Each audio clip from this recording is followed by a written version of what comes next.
And we are live again. WrestlePurists Podcast, episode 114, if I'm not mistaken, hosted by myself, Joe Hulbert, Charlie, Big AO, everyone's favorite weekly AEW Dynamite review. Got some other stuff to get into as always, but first things first, please like, subscribe, super chat any questions, any takes, any opinions, anything like that. We'll get them read out as soon as we can. Hope everyone's turning on their post notifications, and I also hope everyone's having a good Thursday. Starting with my fellow co-host Charlie. What's good with you today?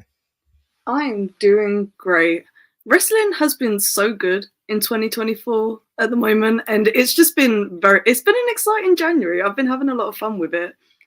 Finally got to do another Dynamite watch along. It's been like 2 months since I've been able to do that, so fired up, ready to talk about it. A lot of good stuff on the show last night. Yeah, it was a good episode, man. Of course, that's what we're here to do, get into it. So we're going to do that. But first, Joe Hulbert, WCW, always repping. What's going on, bro?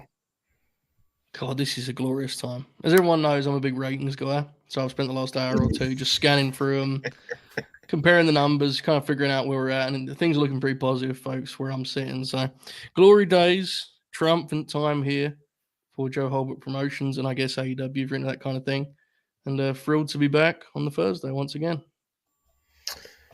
Yeah, man, happy to hear it. Ayo, there's been a lot of talk the past few weeks. It's been beat to death, really, this bringing back the feeling. But today, as we were about to review this episode of AEW Dynamite, it feels more real than ever. What are you thinking? I was telling my co-host backstage, but we are just so blessed to live in the era that is Nicholas and Matthew Jackson, executive vice presidents of All Elite Wrestling.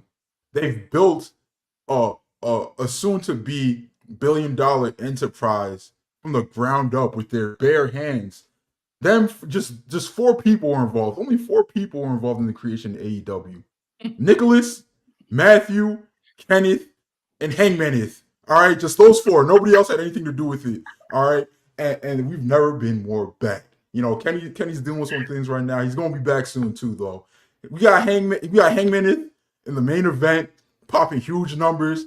Post match main event angle. We got Nicholas and Matthew reminding that Marks like Monty gets paid to talk about wrestling because of the work that they've done in the industry. All right. So I want to tip my cap. I want to salute them. I want to stand up and say thank you to the Young Bucks. So bad. The back. Some are saying better than ever. You know, new names, Nicholas and Matthew. I'll never call them Nick. New names. Those are their God-given names. Nicholas and Matthew Jackson came out the womb with those names. Shoe names. 100% legitimate real names. You know? The Jackson boys. The Jackson. Let's in traditional fashion these days. Let's start with some super chat straight away. Let's do it. Get what I mean? We've got like 4 or 5 to get started. So, Karan, 100 rupees. Appreciate you as always. I know it all ends on March 3rd, but I'm already negotiating in my brain how Joe can walk out with the belt. He's that good, man. Agreed. You're not the only one. Samoa Joe, man. He's a monster. He's a world champion. Unfortunately, Joe, not Samoa Joe, but our Joe, Big Bert, reminded me that he has to leave to go film that TV show that he does. Yeah.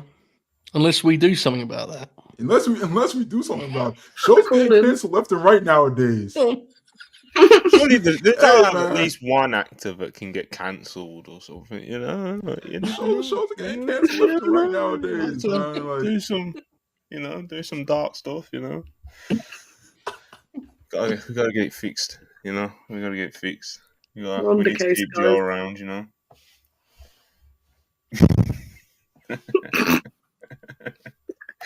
Karan again, 100 rupees. Appreciate you again. Great to have the Bucks back, but this promo was super vague and disconnected. I'd prefer them just wrestling because that's when they really connect. If you felt like that was vague, you were super tapped out of anything related to Twitter drama, and I am so happy for you. Because good I for would you. I don't even think connect. I don't even think you have to know anything about Twitter to understand what they were saying. They were just like, "Yo, let's get these old WWE guys up out of here." I didn't see anything vague about it. Thought it was very clear, pretty concise, funny. Thought it was a good promo. Yeah, we're gonna get into it. We've got that segment circled, you know.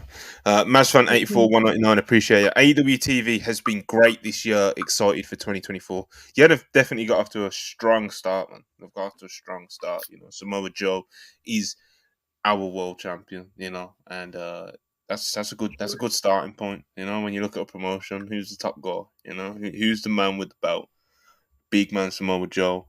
There's not many people in the world I'd rather put a world title on, so you know. Yeah. And it seems like the rest is falling into place, slowly but surely, you know. But we'll see how it goes. But I like to be optimistic about Joe Hulbert. Certainly, yeah. It's I hate the like feels like AEW stuff because I think all of us have a different like description of what that actually means. Mhm. With that being said, it feels a lot like AEW. That's what I don't know.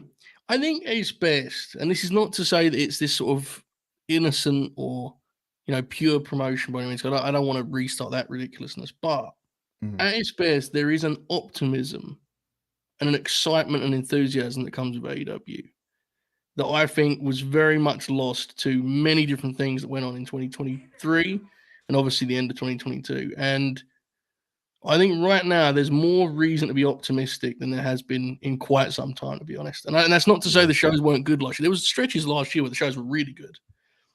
But now, I don't know. There's a freshness, there's an excitement. Obviously, I'm biased in terms of like the world champ, but it doesn't seem like it's just a me thing, right? I think like it suggests that's why a lot of people feel. So yeah, it really is fun right now. Great start to the year for sure. Definitely. In 2023, even when AEW was good or had a good episode, you were just like, "Oh, thank God, good episode this week. Let's keep this going." But now it's like, oh, like we're stringing together good episodes, and we have this coming down the line, and we have this coming down the line, and we have this to look forward to in the future. Which is a lot like how we felt in 2021, 2022. Which definitely lost in 2023. So hopefully we could keep this going. Yeah. And the key there is if we like the direction as fans, next week if we come back and the show is just a 6 out of 10, that isn't a big deal. There are always those episodes. But it was more that people were into where the promotion was going. The problem last year was when there would be a 6 out of 10, people didn't like the direction. So it was like everything's bad. And I was part of that. I think a lot of us were. Like it was kind of it was like a roller coaster ride, right? So it feels different right now. Yeah, man, it's good stuff. It's a good start, optimistic start. You know, we're only just over 2 weeks in, but nonetheless, Phantom FTW £5. Appreciate you as always. Big Joe had an amazing match with a 2-year rookie, but Seth couldn't carry a former world champion without blowing his knee out. Levels to the game. It's very spiteful, Phantom. Many people are saying this, though. Many people are saying this. The knee part was probably a little unnecessary, but other than that, I mean. Big Hero Chris, $5. Appreciate you as always. AEW needs to have the king of television, Samoa Joe, break MJF's record. It's fantasy. It's fantasy. I don't even think Samoa Joe wants any part of that. I was going to say. Imagine that one. He wants any part of that. 13 months. He'd be like, well, I mean. Slow down here. Shamar, $4.99. Appreciate you. When you see one set of footsteps in the sand, you will see that it was Tony Khan carrying me. Thank you, TK. Thank you, Joe. Fuck Phil. Fuck Jinder. Poor Jinder. Jinder Mahal is getting Tribalism at its finest, you know? Hey, man. I'm not gonna lie. Jinder put a target on his back when he said that "who is hook" thing, which was very funny. It was funny and it was the right thing to tweet, but doing that and then going out there and having that match, he didn't do himself. I still haven't watched it. It's one of those things where, like, I assumed they were going to work an Epic, and then I woke up to the news that it was just like a match, and I was like, well, that's fine. I'll just never watch it. He tried to work an Epic with, like, kickouts and finishes and shit like that. Yeah. And it was just like, all right, bro. Yeah, so it was in the closing stretch with, like, the way they produced like some of the near falls, like they actually did get the crowd to bite on like one or two of them, at least one of them. So like from that sense, like It was the bulk of it, right? That was the the issue. producers did what they could, you know. Yeah. And obviously Seth tried to do what he could. But Jinder, man, look, it's you know what it is with Jinder? It's because you don't because he doesn't wrestle regularly in like recent years, and he hasn't for like a while. It's like Yeah. because he's been around for so long, like I sometimes lose track of like quite where his levels actually at because he's been around for so long. You start to like I get disillusioned thinking that he's like this. You know, I'm sure he's a solid pro. You know, then Solid he's pro, in just there, over bro. pushed and You know got what I mean? and Then he's suffered in for it. there like he was on Monday, and it's like he's stuck in the mud and shit, bro. He's Like got he no- can't, yeah. he can't move. Like you know, he's just. It's a shame, you know.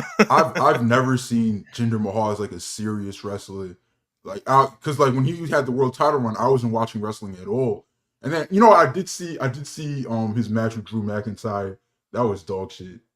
But I was like, maybe he's just like a solid hand that fans hate because Twitter discourse and smarks and they want super workers and stuff like that. He was over pushed and stuff. Like, no, bro, he's a tragic professional wrestler, bro. He's a tragic professional wrestler. I didn't even watch the match before I started just tweeting off absolute bangers about how terrible it was. And then the next That's day, not like you. The next day at work, I was like, you know what? I was like, you know what? Let me check this out. Let me check this out. And it was dog shit, bro. Anjan PN, $2. Appreciate you as always. It's the elite world and everyone's living in it. Please talk that talk. Sure. Mason84, appreciate you as always. $1.99. Mark Briscoe, win the Cope Open, then the TNT title. No complaints from me. Christian like Cage, Mark Briscoe would be. I like what you're thinking here. Quite the match. I'm into it.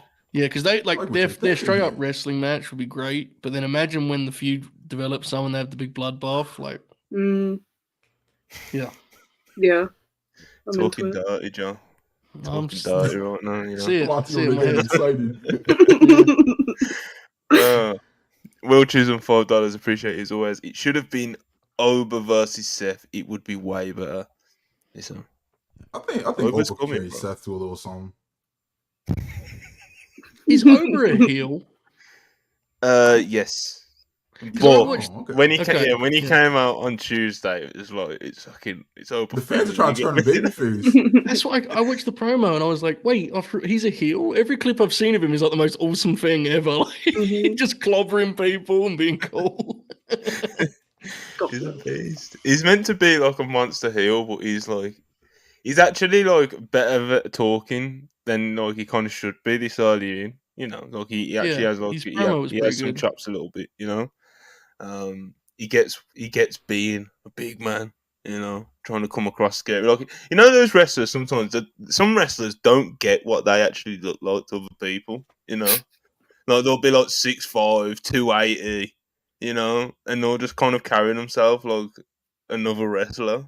You know, Yeah, many. I won't yeah. name- I'm not going to name any names. Yeah, I'm thinking of a few, but anyway, Oba just gets it, brother. Oba just gets it, and he can carry himself properly. He talks properly. He's the crowd like him. Instead of doing what chants, they were like he had his own. Yeah, like, whoo. He was beast. I saw that. Yeah. They are in Florida. I don't know if it's racial, but it's beast, unfortunately. Even if it is, you know. It's fuck, man. Obafemi, North American champion. You know, that's what we're talking about. White turtlenecks, jeans. You know, this is. He got to throw a chain on him. He got to throw a chain over that turtleneck. Oh man, we made it. Anyway, Dunman's $5. Appreciate it. At some point in the build to Revolution, Matthew Jackson is going to make a comment about we're trying to run a business here, and he's going to pop me. Oh I think my there's going to be a lot of that, but we're going to get into it. I was going to tweet the clip of that Oh my within like God. 14 seconds of it. Oh my god! Just a million fire emojis, a million yelling emojis. I'm gonna At sing CM when he says Punk. it. I'm gonna at CM Punk. At Triple H, WWE. Just real pros running a fucking business here. Good shit, man. We were talking about Christian Cage, which I'm going to use to segue into our AEW Dynamite review, because AEW Dynamite last night, as we were saying, good show, man, and we're going to get into it right now. It did open up with a Samoa Joe and Hook video package. And, it's pretty much what you expect. It's a very nicely put together video package. You know what I mean? And but yeah, the first match of the night was the one and only Christian Cage defending his TNT championship against Dustin Rhodes. Let me tell you something. This was just lovely, wasn't it? It's two old dudes going out there, making it happen. Getting the crowd, not straight away, but Christian's got all that heat anyway. Dustin will make you a believer if you give him enough time. Like I said, man, this is just lovely graps, Joe Hulbert, Yeah, it was. I think anyone who watches these shows regularly kind of had penciled you and I in to be the ones that were, perverted about this. But I'll stick to my guns on this. I thought this was actually good, not just pretend. The kind of driving force of that was Christian Cage, who legitimately produced an incredible heel performance. Every single thing is a cliche, but anyone who's working heel on that entire roster should watch what that dude does, because everything he does is perfect. When he locks up, he slightly will back up and he'll be cowardly and hesitant until there's an opening and he'll snap into it. He's just great, and his timing and the way he feeds a babyface, all of these things, he's still one of the best in the whole world at, which is wild at 50 years old. That is crazy. You could see Dustin was feeling the pace right down the stretch. You could see that. He is 54 years old. It did a little bit because he knows how to sell. If you can sell, you can kind of weaponize that, right? So, yeah, I thought they had a hell of a match. The false finish on the Crossroads was a legitimate big one. I thought he'd actually won for a second. The crowd did too. I think he may have actually. I think Aubrey kind of free, to be honest with you. But yeah, I would tore it up. The one thing I would say is he probably didn't need to kick out of the kill switch if he was just going to do the other kill switch and pin him. That's the only thing I would say. But I loved the match. It was very much to my taste, and I'm a big fan of the kind of we get 2 of these Dustin matches a year, right? These kind of thing where he's kind of just slotted in as a top contender and then vanishes again. I don't know how much longer it's going to go on, but as long as he's willing to do it, I'm happy to watch. So I love the match. He's still making it happen somehow, Yeah. Putting over younger talent, Charlie. Sure. This is a lovely time, Charlie. What did you make of it? I'm not as high on it as you guys are, but I did actually enjoy it. The pace wasn't my favorite to start with, but I knew it wasn't gonna be. This wasn't for me, and I can fully acknowledge that. But towards the end, they got me. I was popping for it. Dustin's one of those guys that I don't really it doesn't really bother me seeing him on TV, but when I see him wrestle live, I always pop for it. So I feel like I'm a bit of I contradict myself in that respect. But no, I did enjoy this match when it was towards the end, and that I think they did a pretty good job, and they had the crowd, man. It was a loud crowd last night. They were really into this. So, and the bump that Nick Wayne, the way that Nick Wayne sold the code red was fucking hilarious. He looked like he died. It was so good. That whole sequence on Dustin, and it leads up to, and he gets back into the ring and he does something else. I don't know where he got it from, because in certain moments before that, he looks like Joe said, man, the pace was getting to him a little bit. He was out there for long, and he just burst into life when it mattered most. A teenager with a Canadian destroyer on the outside, and you know what I mean. There was one point where you could kind of see Christian trying to rev Dustin up a little bit, because he was shit talking him as a heel, but you could see Dustin, as we said, he's breathing heavy. He's more entitled to. He's 54. And you could see Christian threw a right hand and Dustin started showing some life and coming up, and they brawled from one corner to the other. And the place, they were way into it, as Charlie mentioned. So it was cool to see the match go over for sure. Yeah, good stuff. What did you think? What did you make of the old boys out there, Al? I don't think it was much of a secret. When this match was announced, I wasn't excited. I was was pretty annoyed. Didn't want to see it. Didn't really care about it.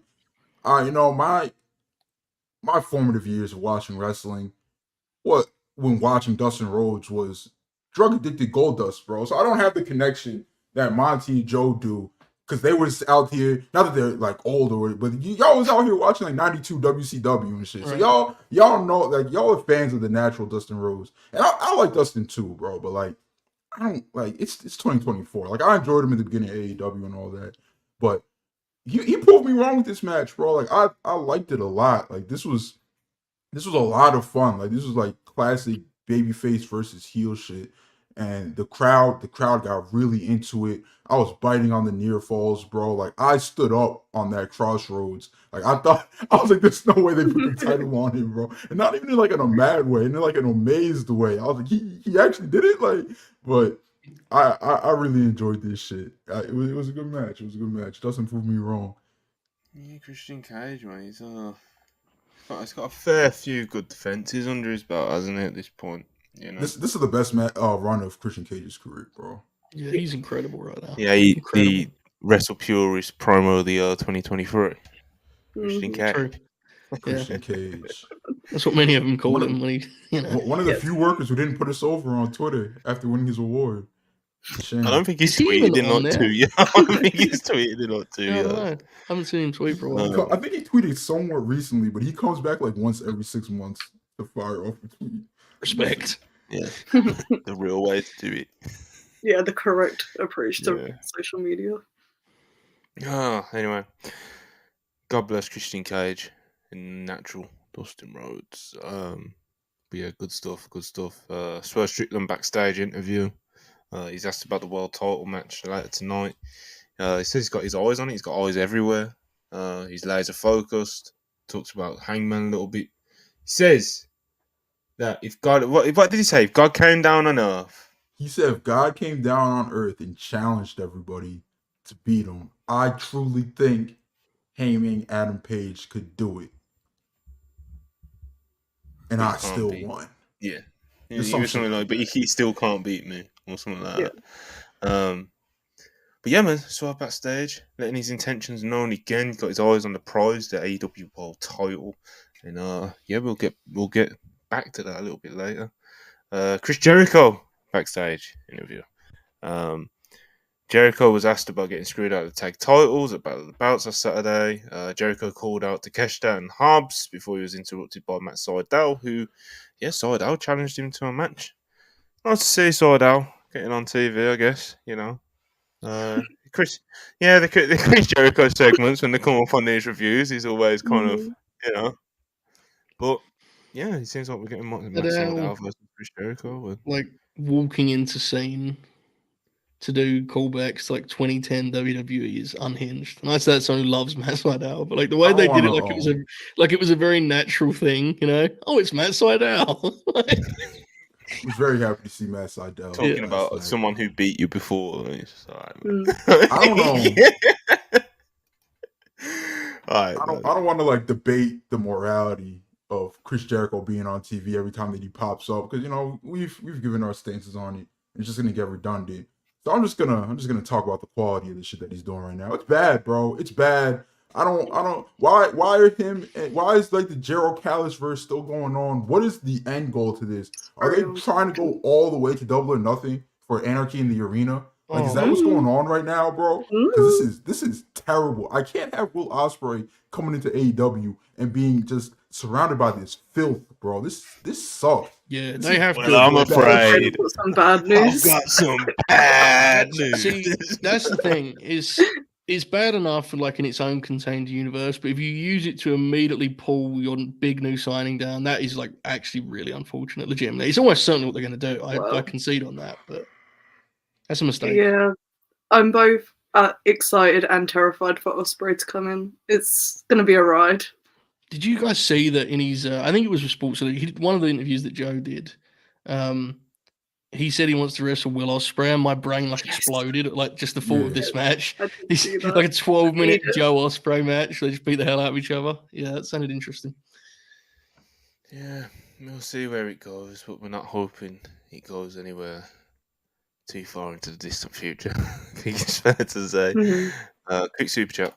So Jizzle 499, appreciate you. Shout outs to WrestlePurists for cultivating a space where it's okay to love only like 30% of what both WWE and AEW do. Yeah, I think we're slowly getting there. I don't think it's ever to get that perfectly balanced on the internet, you know. But yeah, man, we got WWE fans, we got AEW fans, we got fans of both. You know, we WCW fans. yeah, we're out here, brother. We're out here. Yeah. You know, We got the largest Joshi Puro podcast on YouTube. Yeah. We doing That's our true. thing, bro. We doing our thing. Yeah, shout out WrestlePurists, man. I Good like guys over there. Mhm. All right, Chris Jericho backstage interview. Orange Cassidy and Trent Beretta defeat Penta, El Zero Miedo, and Commander. Ray Phoenix was back. He accompanied these guys to the ring. So it's nice to see him. Looking forward to seeing him in the ring again, hopefully sooner rather than later. But yeah, man, this is a lot of action as expected. You know, there was some doubts going into the match whether Trent and Orange would be able to glue and be as good as they normally are when they tag together. And you know, Orange Cassidy, well, he saved Trent at one point before hitting his orange punch and going home for the finish. So they're on the same page. I don't think anyone's too surprised about that. I don't think anyone was expecting like an Orange Cassidy heel turn or something. A Trent one, I don't know. Maybe, you know, Trent can be a dick when needed, you know. It kind of feels like that's where we're going. Eventually, It does, yeah. I'd be up for a Trent yeah. heel turn. Trent was the guy here who was working heel. Yes. Now, that may just be because look at the match, he kind of has to, right? Like, he has to be the guy who kind of plays that role. But the announcers did play it up a little bit, and he was kind of messing with the audience in that way. I don't know. It's one of those things where She drives in a black van instead of a white one. heel suit, I think Trent's in-ring performances have earned like him being in the rotation as much as he has been as of late. I think he's been good almost every time called upon. I'm intrigued as to what the idea would be if he's turning, like what that looks like. You know, what role do they want him to play? Where is he going to be on the card? Is he going to be generally in AEW? You're paired with someone, right? Like who's he going to be lumped together with in a faction or a group, whatever it may be. So, yeah, I don't know. I'm intrigued. As for the match, it was fun. I mean, this is something we've talked about a lot. What is that? You know, good version of AEW. In-ring variety is a big part of that, right? We want it to all feel like it exists in the same world, but we still want to have that stylistic range, so that you can go from a Dustin Rhodes WCW match to Commander being out there, you know, whatever it may be. And that's part of the fun. So I thought this match did that. And yeah, the Trent thing is intriguing, but a nice match nonetheless. Mm-hmm. Yeah, no, a nice match to keep AEW Dynamite going along. Ayo, watching this on the watch along, what did you think of this? Fun tag. I enjoyed it. Got a little awkward towards that finish there. You know, they went out there, they threw the ball around a little bit. I'm interested what a heel Trent looks like too. Yeah. Is there upward mobility on the card for Trent? And I'm a big fan of Trent bell to bell, but I can admit he's not exactly like a star. I don't think he has the tools to become a star or anything like that. But in ring, I adore Trent. So yeah, it was a good match. I was happy to see Phoenix back. Hopefully he gets to wrestle again soon. I miss the Lucha Bros. Mixed Phoenix's singles performer. Yeah, man, good stuff. Charlie, what do you think the ceiling for a heel Trent Beretta is? If he beats the piss out of everyone how he was Commander, I'll enjoy the matches because that was brutal. But Penta did his hot tag and all that, and like it was a fun match. But Commander took a fucking beating, and it was honestly very beast, to be honest. Like I thought he did a great job, bumping and selling for him. But yeah, no, I thought this was a lot of fun. Trent is a heel. Where do you put him? Because like. It's an interesting one because of I don't know why, but I could genuinely like it kind of feels like they're setting Trent up as Orange Cassidy's first program once he drops the international belt again. That's kind of feels like what they're trying to set up here to me. which is interesting. We'll see if that's something they actually do or not. I feel like that could be quite interesting because obviously the best friends have so much history in AEW. But what faction do you put him with? He's going to end up with Undisputed Kingdom. I don't know why, but I can just see that happening if they lose Wardlow, if they pull the trigger on that. So we'll see. I don't think it would stun me too much because, yeah, that would be kind of the thing you think about if you are AEW. It's like, okay, if you do turn Trent heel and you really want to like make something of it, now of course you do something with Orange and it'll keep Orange Cassidy as one of you, like, you know, a star that you focus on. It keeps him busy after he drops his belt. But it's like, it'd be then what, you know, like after after the Trent Orange feud, it'd be like then what. So seeing him pop up in the Undisputed Kingdom if Wardlow makes his way out of that, I think that's a terrible shout. It's not exciting and probably isn't worth doing all the turn for. But if you could get Rocky to work most Wednesdays, having him and Trent as a heel tag team would be pretty nice. Like, I would enjoy that. Rocky is a great in-ring heel. You know, most of his AEW run, he's been a babyface guest basically. But I don't know. I think that would help. We always talk about the tag division, but having a heel Roppongi Vice to work with a top flight, for example, like I think that would be very beneficial to the division. So that's probably not the most exciting idea, but it's interesting. I don't know. I think if nothing else, Trent will have a new list of opponents, right, once he turns. Absolutely. You know, it feels like him and Lethal are kind of going to flip. And so it seems like Lethal's going to go the other way. And then they're probably going to be in the same role, just on opposite sides of the roster, basically. But we'll see. Yeah. But yeah, after the match, they're interrupted. Talk about the best friends, of course. They're interrupted by the Undisputed Kingdom, Roddy, and the Kingdom. And Roddy lets it know. You know, face to face, he's here face to face to start Orange Cassidy. He's coming for the AEW International title. He claims that Orange Cassidy is scared. He starts screaming at him, telling him to take his glasses off.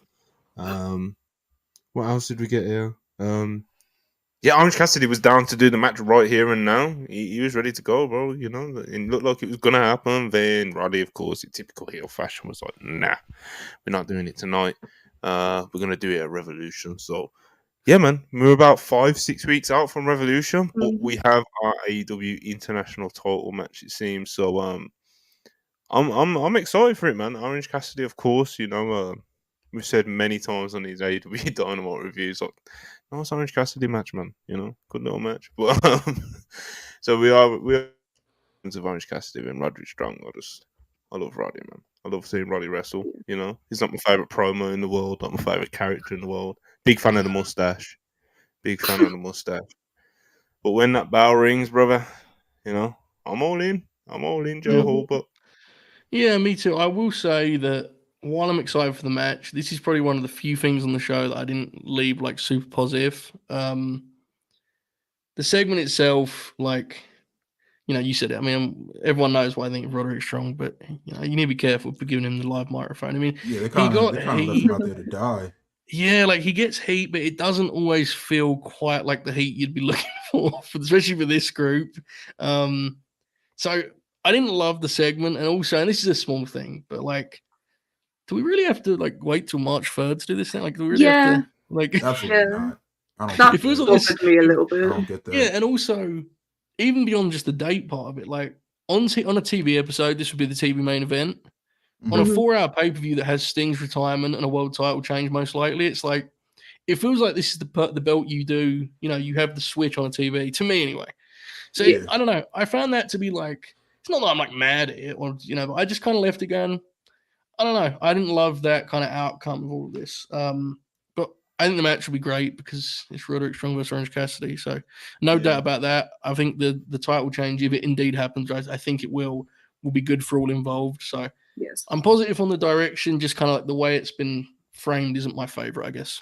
Yeah, Charlie, 6 weeks is a long time, isn't it? For I guess I literally said title feud.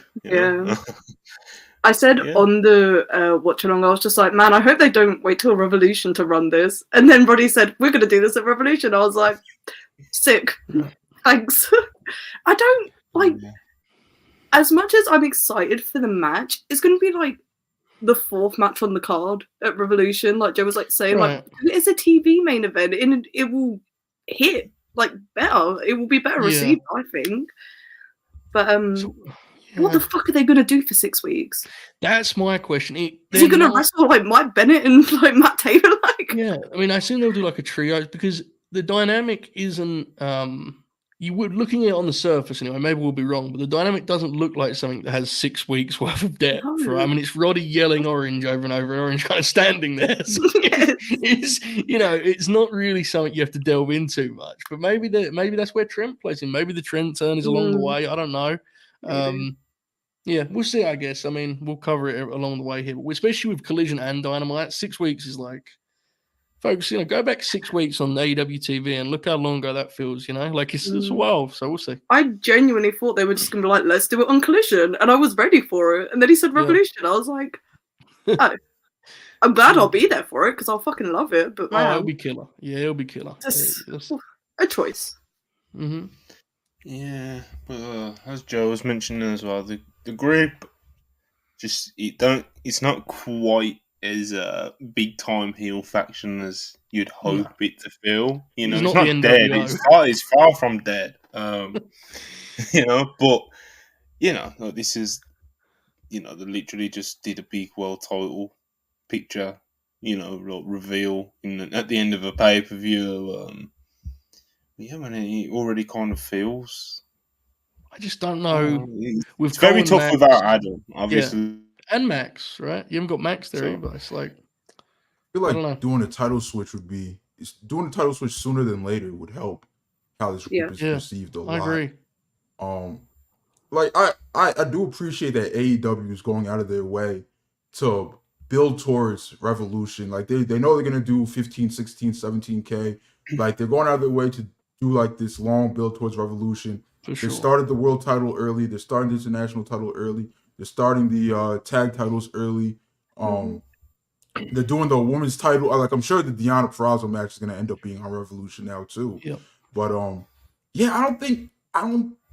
don't think every single title has to be up for Revolution. Like there has to be a branded Dynamite coming up within these 6 weeks. Like AEW Dynamite, blah blah blah, where you could make this the main event and make an event out of it. I don't think waiting 6 weeks is the way to go here. But I'm a hope for the best. Like I said earlier, they kind of left my nigga Roddy out there to die with that microphone, bro. Like that was I think people in AEW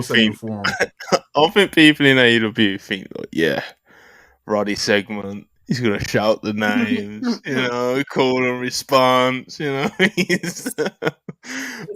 think they think it's fire. Like give that mic to Taven for a little bit, bro. Let him say a couple words. Like it could have been better, but I don't think it was like a train wreck or anything like that. It was just like one of the noticeable low points in a really good Dynamite.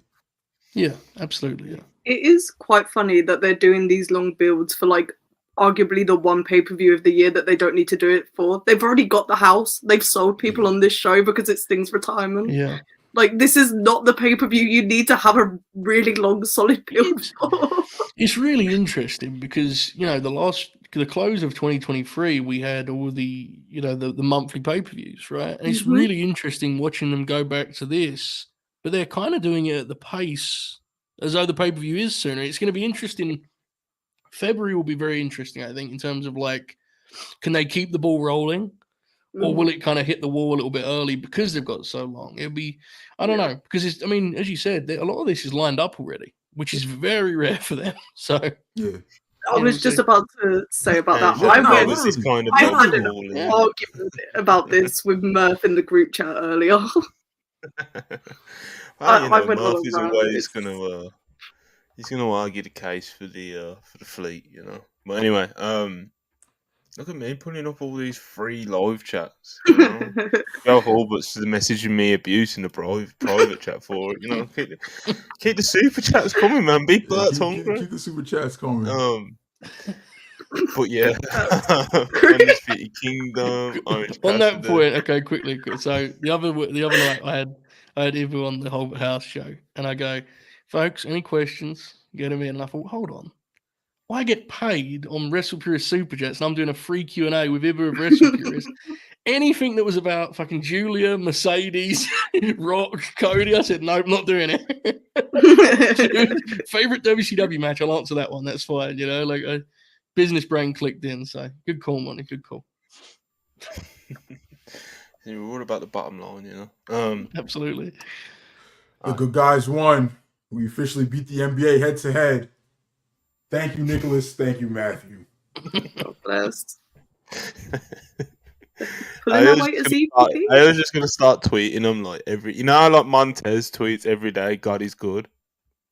Yeah. Yes. I was just gonna tweet thank you at the Young Bucks. Like, I could. That's a gimmick I could get into if they were still on Twitter, but they've left. They don't even run their Twitter account we anymore. got It's a unfortunate. super sticker from Wavy. Thank you Appreciate for the you. super sticker, Yeah, Wavy. hit the super stickers, super chats. Will Chisholm for £5, $5. I had like a brain freeze then. Will Chisholm $5. What is the end game? What is the end game of all these Chris Jericho stuff? Remember, this all started with Kenny, Don, and Takeshi. I'm terrified this is really going to Anarchy in the Arena, bro. Takeshita being a big heel, it's almost 6 months. Well, It's it seemed scary like thought, mate. it seemed like Jericho was focusing on Takeshita in particular for some kind of gimmick match. That's what it seemed like he was saying. To me, anyway. I don't know. What the fuck? I just hope it isn't another barbed wire situation because it took Ed a year to recover from the other one. So, Man. When he lost, then chased him and threw him into the. That was a nasty night on Twitter. That match. Oh my god. Generally, oh my god, that was a nasty night. If I go live after Dynamite, it's usually like a triumphant thing. Like, let's talk about how good that show was. That night I went live just like, please help me, guys. I need answers to my questions. I just sat there on my own, like threw my hands up, like what? And everyone was saying they're gonna wrestle again. They did not. He just beat him. No. That was it. And I didn't want them to wrestle again, bro. I was like, yo, please just get these two away from each other. Yeah. It was a shame. Their Revolution match was so good too. Anyway. Yeah. Adam Page backstage interview. Safe, our results writer for AEW Dynamite has said Page looking more like Magnum TA. Good spot because he did. Speaking of such, Monty, are you aware that Magnum TA and Greg Gagne both said the Young Bucks are the perfect opponents for Darby Allin and Sting at AEW Revolution? Are you aware of that? I know, bull. Is this true? Look at a podcast Magnum now. TA watches Graps. It's actually awesome how that dude watches Graps for real. I've always been a Magnum TA fan. You guys know this. You guys know I've stand Magnum TA since a youth. What was the name of the other guy, Joe? It was Greg Gagne. I know you're a big Greg fan. Gagne. Oh my god. Yeah. Oh, what a worker. What a guy. Whatever he does. Right, he's coaching the game. Yeah, best coach in the game. It ruled. Tessa Blanchard's awesome. I've never said a bad word about Tessa Blanchard. Oh my god, what a group of people. They were doing I can't remember what they were talking about, and Magnum goes, "Anyone catch Dynamite last night? Pop me huge." Like he's just sitting there watching the grass, bro. That's what it's all about. Beautiful. I love it. That's incredible. Still loves it. Yeah, man. Showtime Sports $4 appreciated. Jericho got to give Take his win back and go away until Double or Nothing. I'm afraid I've got some bad news. Bro, I won't say a lot, but I will just say if you think Will Ospreay is saving this, don't have high hopes. For some, allegedly, Will Ospreay feels like Jericho made him at All In, which is very unfortunate. Which is very unfortunate. Jericho should be thanking Ospreay for that All In match, bro. Not the other way around. Did Ospreay not listen to did he not listen to the bit when he came out? Like they were already. Yeah, what? Some wrestlers see. This is the thing, folks. This is what we've learned: is creative freedom can be great, but it can also be very dangerous. You have to be very careful. Some wrestlers can't help themselves. Like some people, if this is the case, I'm not saying it is, but if it's the case that Ospreay's like, oh my god, I love Jericho, would love to work a program with him when I come in. Somebody has to be like, the fuck you are, bro, and this is what you're gonna do, this is what you're gonna do, this is what you're gonna do. Like, just take the ball away from some of these guys. Yeah, man. Real. So Real excited shit. for Revolution. But yeah, man. Hangman also got his eyes on the AEW World Title. He said that bout has meant more to him than anyone else. It's meant to in AEW. He's hellbent on being AEW World Champion again. He's living rent free in Swerve Strickland's head, and yeah, man, he's another one. Sam Swerve keeping his eyes on the prize. And next, this was very special. Mark Briscoe comes out. Of course, it's been 1 year and 1 day today since the very tragic passing of Jay Briscoe in a car accident. Obviously, very heartbreaking, but of course, it's very nice to see Mark Briscoe come out. So just from there, a thumbs up. But Mark Briscoe comes out and he discusses that today has been 1 year since his passing, and everyone knows that he passed away in a truck accident, and his nieces, obviously Jay's daughters, were in the car with him. And I remember, like, when it first came out, it was like one of the things a lot of people were worried about, like how were his daughters getting on? Because obviously Jay passed and that was tragic, but his daughters weren't in, Mark's nieces were not in, the greatest shape. And apparently, Mark was saying on the stage last night that one of them, the oldest one, was told that she may never walk again. But, however, through the power of God and all that is holy, she walks out on stage and have this really nice moment with more members of the family. They got more members in the family in the crowd as well. Mark raises a hand. It's very emotional and just wholesome and just a really, really nice moment. And maybe this is kind of what's the word I'm looking for? Recency bias. Maybe this is recency bias, but this might be my favorite AEW moment ever. Mm-hmm. Yeah. It might be my favorite thing the promotion's ever done, and it was just Yeah, Mark Briscoe out there, It's definitely up there. I think, unfortunately, wrestling is so. Wrestling is kind of used to tragedy, right? It's a sad thing that we kind of feel as fans, and I think it's been really wonderful for this last couple of weeks that with both Brody and Jay, ensuring that we continue to remember. It's like life goes on, and certainly wrestling does. I mean, there's a million shows every week, but it's always important because there's a lot of memories there.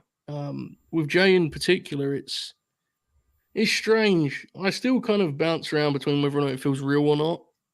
I can't figure out this week if it feels like it's been a year or it feels like it's been less than or more than, because it still hasn't quite computed.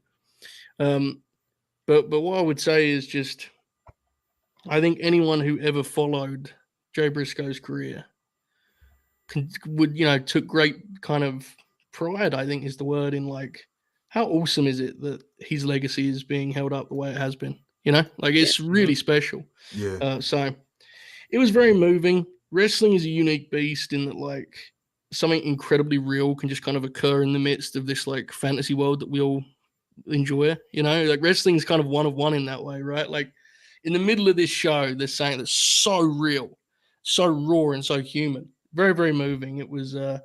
Everyone knows I cry everything, but it was when the video package followed up, it was like, good Lord, I'm already crying. Now you're going to make it worse, So it was very powerful. I co-sign what you said, and I miss Jay greatly as a fan, but I'm so thrilled to see that his family is rebuilding the way they are. Yeah, it was like you said, there was something powerful about seeing like the family like united together like that. A wonderful moment, Charlie. It was. I'm so glad that Jay's daughters got to come out and be part of that moment with Mark, and like seeing that they've recovered so well and that they're still able to have such a good quality of life after what was such a horrific accident. It just really moved me. It made me cry on stream. So like they really got me with that. But I'm really glad that AEW.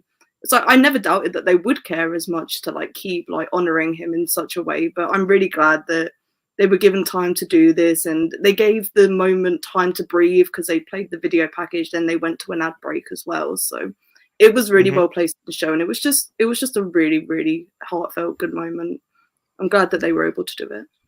Yeah, absolutely. Beautiful stuff. Ayo? Like Joe said, I really struggle with like thinking this is real because Yeah. Jay Briscoe is just somebody who's always been around professional wrestling. Like the idea that I've seen him wrestle like a new match for the last time is like impossible for me to wrap my head around. Mhm. Like and then his name comes up, like you hear the Reach for the Sky, boys, and then Jay Briscoe flashes across the screen. You're just like, oh yeah, the Briscoes are coming out. It's just like, no, bro, you're never gonna see the Briscoes wrestle again. It's really unfortunate, especially in a situation that's so avoidable like this, like a fucking car accident after his daughter's soccer practice. But there was definitely comfort to be had in seeing that him and his brother and Mark and his daughters were able to sit there and smile and laugh on the stage together and celebrate Jay's life. It was really beautiful. The package was really beautiful. Rest in peace, Jay Briscoe. There is a moment in that package, which, as you said, is beautiful. It is a wonderful piece, and there's a moment where it kind of flashes between, like, you know, some of the famed foes of the Briscoes, right, and like the guys that, and we talk a lot on this channel about that kind of golden generation of guys. Like, this show was main evented by Samoa Joe. You know, like how many of those guys are still at the top of the game? And it does kind of give you some perspective on, like, and I think we try and stress this a lot. I know I talk about it a lot. It's like, it's always good to have perspective on whoever your guys or girls are. Like, you have to enjoy the ride. Mhm. You know, we get caught up in a lot of the bullshit, and we all do. We're all guilty of it. But like, whoever your favorite pro wrestlers are, you need to be enjoying when that guy or gal is wrestling. You know, because anything can happen, right? That's life, right? So it's Literally like, anything. you see, there's like 10 seconds of that Jay Briscoe video where it's like you see these guys one after another that we get to see on TV still, and you have to make the most of that, because it's, you know, that generation in particular is not going to be doing this forever on the national stage. We've still got them; they're still rocking it. We're about to talk in a minute about a main event of this show that was led by one of those guys, and whoever else, you know, like whoever your guys are, make the most of them. If there's one thing I think that a lot of us with Jay, it's like his most famous work came in 2022. And so a lot of us had the chance to really celebrate the Briscoes. And I think that is, you can't take, you know, you can't really turn a positive right and say it's tragic as that. But I think as fans, there's something to be said for that. And I think there's a lesson to be learned too. So I don't know, I'm rambling, but. No, there's a lot of truth to what you just said, bro. Like, a report just came out less than a month ago. Kenny Omega almost fucking died from this diverticulitis, bro. Like, we almost lost Kenny recently. So, like, just appreciate your guys and girls. Appreciate them. Yeah, definitely. It's like Joe said, it's like the journey's everything, and I think like being a massive Briscoes fan, it's kind of like you always kind of, because it was the Briscoes and they were so raw, it was always like, oh, they don't need TV, you know. Right. There was that, but there was a charm to it. Yeah. There was always. It doesn't matter how much of a like day one or new Briscoes fan you are. There was always going to be like, even if that was your stance on it, like, there would be like that little part of it. Like, it'd be nice to see him get like that one pop or something, you know, like and see him like get that chance to like see what would it even look like the Briscoes on like the big stage, you know. And I know it was like they made kind of the big stage themselves, which is kind of a testament to like what they did in their careers a lot. Like, they would be like the match on a show, you know, on an indie show, an R8 show, so many countless times. And you know, with that FTR series on those ROH pay-per-views, like, they brought back that feeling multiple times, you know. And as you said, we got to really celebrate them on a more like worldwide level. Yeah. You know, obviously, tragically, only like a month before Jay's eventual passing. So you at least got to see, you know, kind of what you would hope for them, even if you was only kind of hoping to see it once. And it was probably better than anyone could have expected, because, you know, it's a bit like that third match is like still, you know, and it's it one came of my about favourite last matches minute. ever. So you know, it's such a unique thing because it came about so last minute. But it's like, I posted yesterday the picture from the Noah and New Japan show, you know, where they pay tribute to Jay, and it's like, I do think that is in a kind of, that really encapsulates, even with unique careers, and they didn't reach the major stage in the States necessarily. That tag team had a serious impact. Jay Briscoe had a serious impact because one of the biggest shows in Japanese wrestling last year led with that, that image. Mhm. And Yeah. I think there, it's easy to focus on what wasn't, but as you just kind of beautifully put, Monty, there was a lot that was too. There was Ring of Honor shows that frankly had no reason to exist if they weren't featuring a Briscoe's match. Yeah. There's a Mhm. match Literally, I've talked about it literally. before on here. There's a match with Dragon Lee and Roosh at the 2300 Arena in Philly. And like this is one of the most like miserable TV tapings ever. Like it's so dark. There's no one there. This is at like the real low of Ring of Honor, like Yeah. summer 2019, that range. And the atmosphere is terrible. And these four guys will this match into feeling like a Ring of Honor match, and the place is rocking. And it's like, because that's what they do, man. That's the magic. Like it will always be, it was always going to be a Ring of Honor show if they were on the card, even if everything else on that show you did not want to be watching and no one in the building wanted to be watching. At some point, reach the sky, but and we'd be off and running. So, yeah, thankfully there's a lot to delve into. If you're not someone who's seen a lot of the Briscoes work, you're in for a treat. There's 20 years of it to dig into. Mhm. So, I recommend that for sure. So many like hidden gems as well that like even like the biggest Briscoes fans haven't seen, because as Joe said, they've had such a big impact on the industry. Like they've literally been everywhere, bro. Like so there's hidden gems from like from Japan from fucking 16 years ago. Like, do you know what I mean? So they were pretty good, Yes. they were pretty good. And Mark is still just tremendous. One of my The favourite man. people to see on TV, Yeah. Genuinely one of my favorite wrestlers in the world. Like still, Yeah. always, Yeah, absolutely. Yeah, Charlie said I did actually appreciate it as well, but they played the video package after, then they went straight into an ad break to kind of let the moment breathe. Especially like coming back from the ad break to do the Young Bucks sit down interview with Renee, So that would have been quite like jarring to go straight into that. Yeah. But yeah, since we are Young Bucks, they are back. They've got targets set on Sting and Darby. Mustaches looking glamorous as ever. Looking just like pricks, Nicholas and Matthew Jackson, and always pop as well when like I know everyone's kind of talking and popping about like the little like the hints and like pretty blatant hints and whatever toxic ex superstars and all those kind of lines, but like I just kind of pop for when heels talk to Renee like she's a prick, because Renee is so like beloved by like everyone, and even if you don't like love her, you at least like who hates Renee, bro? Like no Yeah. one, Mhm. like no one hates Renee. Everyone at least like tolerates her at the very very least. So when someone's kind of just like condescending or just like a prick to it just always kind of pops, especially in the way that like Nicholas and Matthew were. But yeah, it seems like with the direction for this new Nicholas and Matthew characters is going to be kind of, hinting at the bullshit from Twitter over the past couple of years, being really pretentious, stuck up, executive vice presidents. They're going to throw that in our faces, and I thought they juggled all the different elements of that pretty well in this sit down promo. It's kind of what I was hoping it would be when I saw that we'd hear from the Young Bucks like last week whenever it was announced.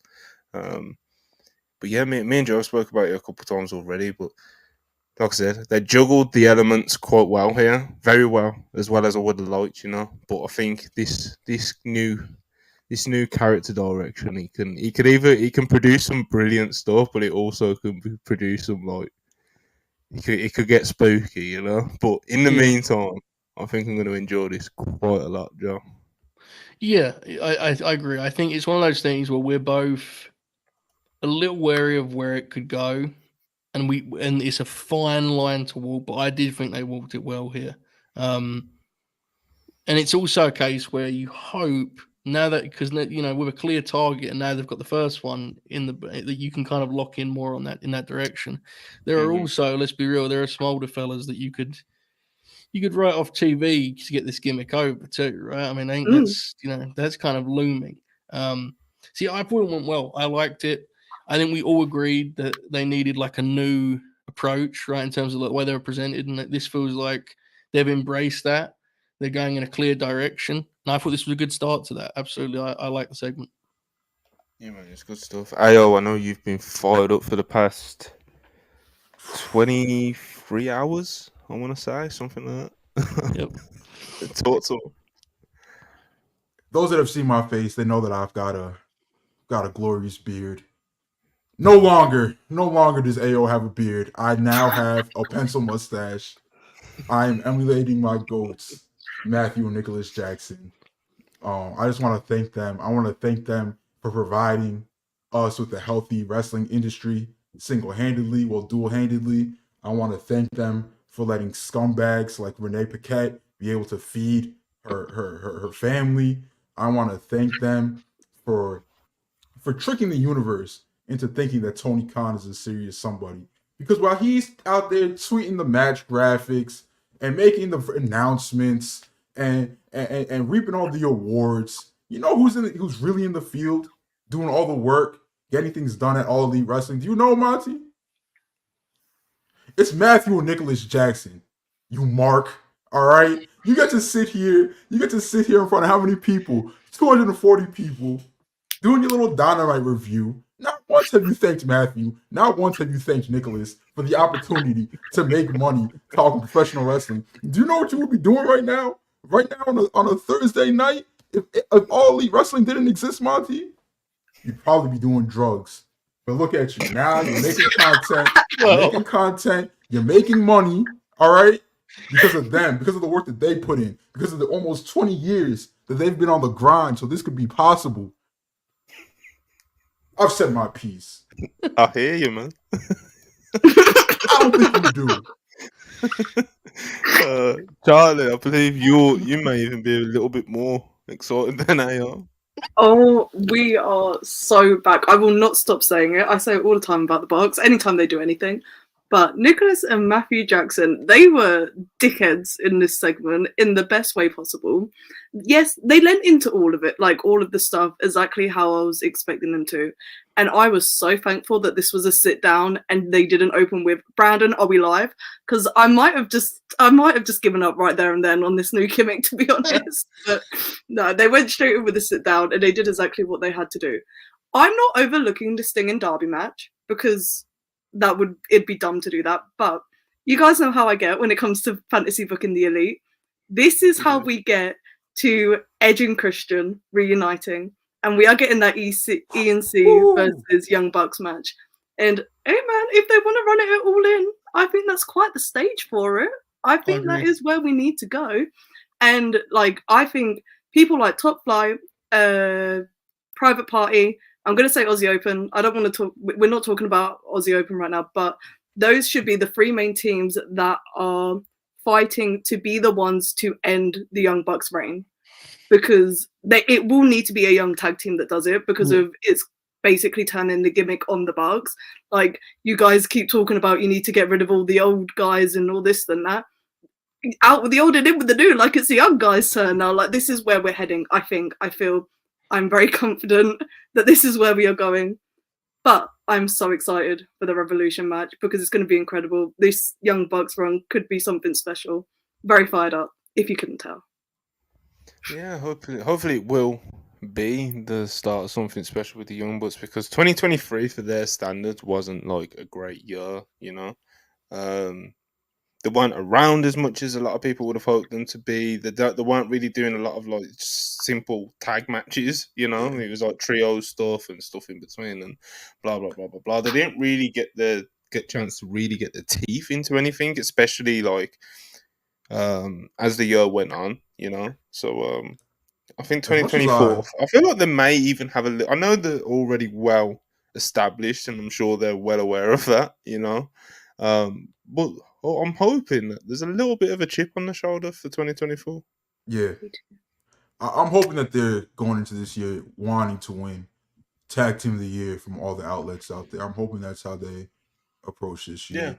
As much as I love the Elite, y'all know me, a huge Elite stan. I think when all four of them together, or even when like it's like three, a mixture of three of them together, I think it really hurts like the Bucks' star power. They don't come off as stars when they're out there with Hangman and Kenny Omega. Like they come off as very good professional wrestlers that we like seeing wrestle and stuff. So them being by themselves, being able to do their thing, like I think it's gonna do them. No, I know it's gonna do them a huge service. I know. Mhm. I'm voting right now, Monty. Don't even ask me into the year. 2024 Tag Team of the Year. Matthew and Nicholas Jackson, the Young Bucks. Yeah, man.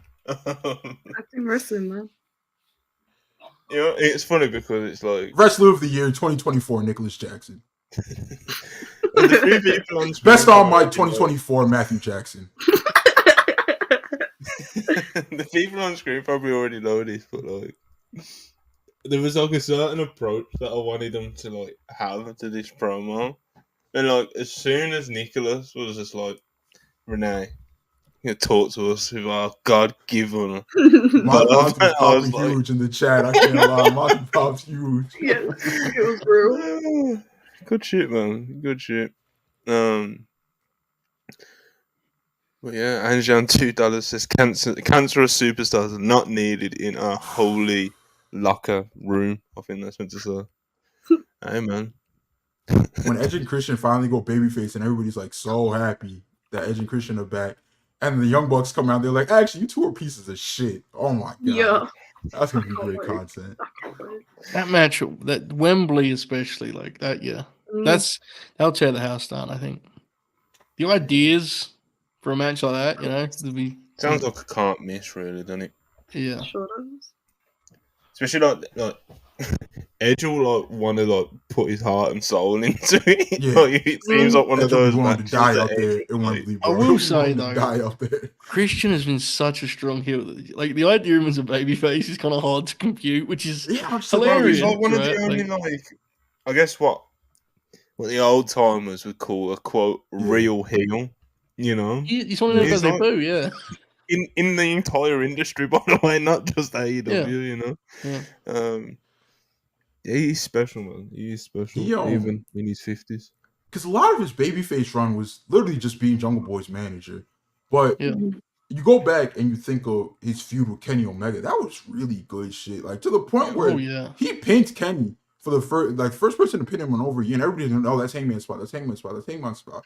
The feud in the match was so good, people didn't even care. They were fine with it. Yeah, So- if you go through his career, like historically, I mean, obviously, generally you think of Christian as a heel. If you look back for his career, he has some great matches as a babyface, really Yeah. tremendous babyface. As a character, obviously, he's way stronger as a heel, but as in ring, he's great at both. So, yeah, that will be the eventual Cope and Christian reunion. Will be awesome. I have no doubt. Princess Diana, $5. Appreciate you as always. Matthew and Nicholas save professional wrestling. I'd give them both knighthoods if I was still alive. Princess That's Diana, scary. I've always said you shouldn't have been assassinated.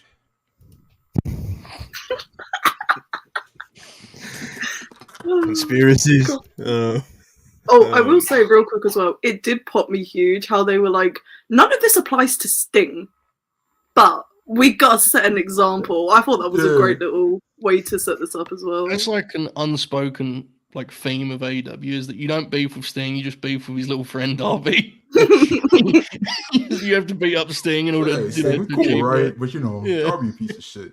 Yeah. He was like to Renee, so it was something along the lines of like, "Did you get your check in the mail this week?" He's like, "You're welcome." Anyway, My one fear, real quick, my one fear with this is that they're going to try and do the Hardys match again. Like, I have a little bit of fear No, that they're going bro. to try and do it again. No, I'm like, bro. please no, Let please them no. No, No. and I was seeing reports of Darby and Yeah. Jeff tore the house down last night. I don't care. I You don't look kind of care. crazy, bro. I'm not gonna lie. I saw a couple clips. I said, well, Maybe. I don't know. I mean, it seemed like a wholly unnecessary match to have the way they were wrestling it, but I mean, Yes. I don't know. Yeah, hopefully Heel not. Hardys. Hmm. It seems like they're turning heel, right? Yeah. Seems that way to me. Seems Yeah, like they're definitely turning. Anyway, half €5. MFs laughed at me, saying Joe's reign till start of 2025. Who the fuck's laughing now? Swerve and Hangman can sit their ass down till 2025 at least. Hashtag Sam Joe for life. Look, man, I'm not gonna be mad at any Samoa Joe fan that wants to do a victory lap today. I'm doing victory laps. Get your shit off, brother. Harv's been he's been consistent on that. I mean, making a point. That's all I ask. Make your point. He's sticking by it. Stand on it. Stand on I it. co-sign. I'm with it. Yeah. And speaking of which, keep the super chats coming, and Yes. we'll go back to AEW Dynamite. So yeah, Young Bucks good. Yes. ROH 6-man Young Bucks titles. generational.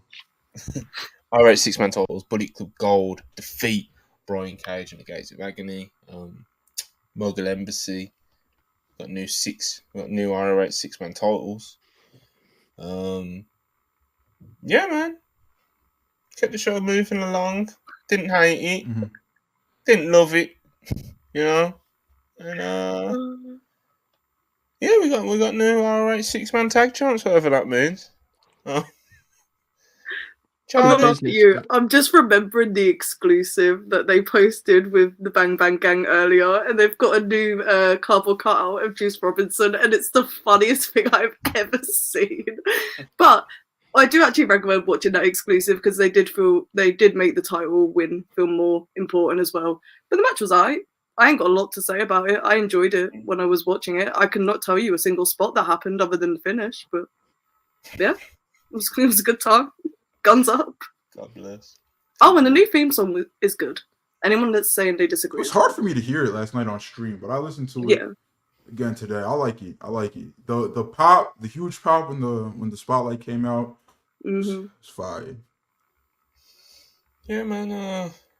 Joe, can you think of any analytical review content to add to Tell you this? what, mate. Jay White throws one hell of a knife edge chop. I mean, It's a nice chop, fucking isn't it, man? Yeah. blistered Totally Owner. His chest was. I thought this was. I wouldn't necessarily say it was good. It was decent, but more than that, I thought this was like kind of interesting, like watching them wrestle as babyface and watching how the crowd reacted. It's like seeing the Guns work as babyface, babyface tag team, and the crowd was like kind of with it. Like it took a little convincing, but they got with it. Totally Owner is there's something there. There's something there, and I don't know if it will ever come to fruition as like a real singles wrestling style. But if this is just his role and he's like the kind of terrifying guy in a tag team, it rules. It's kind of that Faces of Fear vibe with him and Bishop Khan. So I thought it was decent. It was a unique matchup in that it was all heel, and I just found it kind of intriguing to watch them rest away. Also, I did think the finish was pretty well done too. So yeah, I thought it was decent. Austin Gunn bumps in a very funny way, and it pops me a lot. He does. His bumps for me range from like that was very good to oh my god, never do that again. So you can only respect that kind of variety in a man's wrestling bumps. So, what would you rate Colton Gunn's neck breaker out of 10? I gotta give that. Like that's one of the most original things I've ever seen in a wrestling ring. Doing a Euro step into a neck breaker, bro. Like, how did you even think of that? I gotta give like an 8 out of 10, brother. Like that's a neck breaker right there. I gotta say, the Guns are a tag team that I cheered for when they first came on the scene, like Ring of Honor and then early AEW. Because I liked Billy. I liked Billy Gunn when I was a kid. Like I enjoyed him. I love Cody, so by extension, I was gonna like his weed carriers in the Nightmare Family. I was gonna give them a chance. To them just straight up having like go away heat with me because I thought they were dog shit and they weren't getting any better. Like I didn't want to see anything to do with the Guns. I thought it was a death of AEW when they put the straps on them. I genuinely think like I know I get my FTR bits off, but like they have the ability to wrestle. That FTR Guns tag team match was pure dog. Like that was bad, bro. It was so like I've come around on the guns, bro. Like I don't know if it's just like the Bullet Club branding, or if they're genuinely getting better, or if it's just like the fact that their character work is catching up. But I'm enjoying the guns nowadays, brother. The match Yeah. was Bray Wyatt effect. clearly just like a vehicle to get the titles on the people that they want that to have the titles on. For their story, they didn't go out there really trying to have like epic trios title change or whatever. It served its purpose. It was enjoyable enough. Mhm. Yeah, it was cool. I think this is heading towards a title unification at at Revolution. Or at least I hope it is. But I agree. I think that's where they're going with this. I like the guns point because it feels like a case of they've adjusted their role, and now we can Yeah. look at them with a lot more like clarity than when they were the world's champs. It was like this, they wasn't ready for that, and really, nor should they have been ready for that, right? There was like a couple years into their career.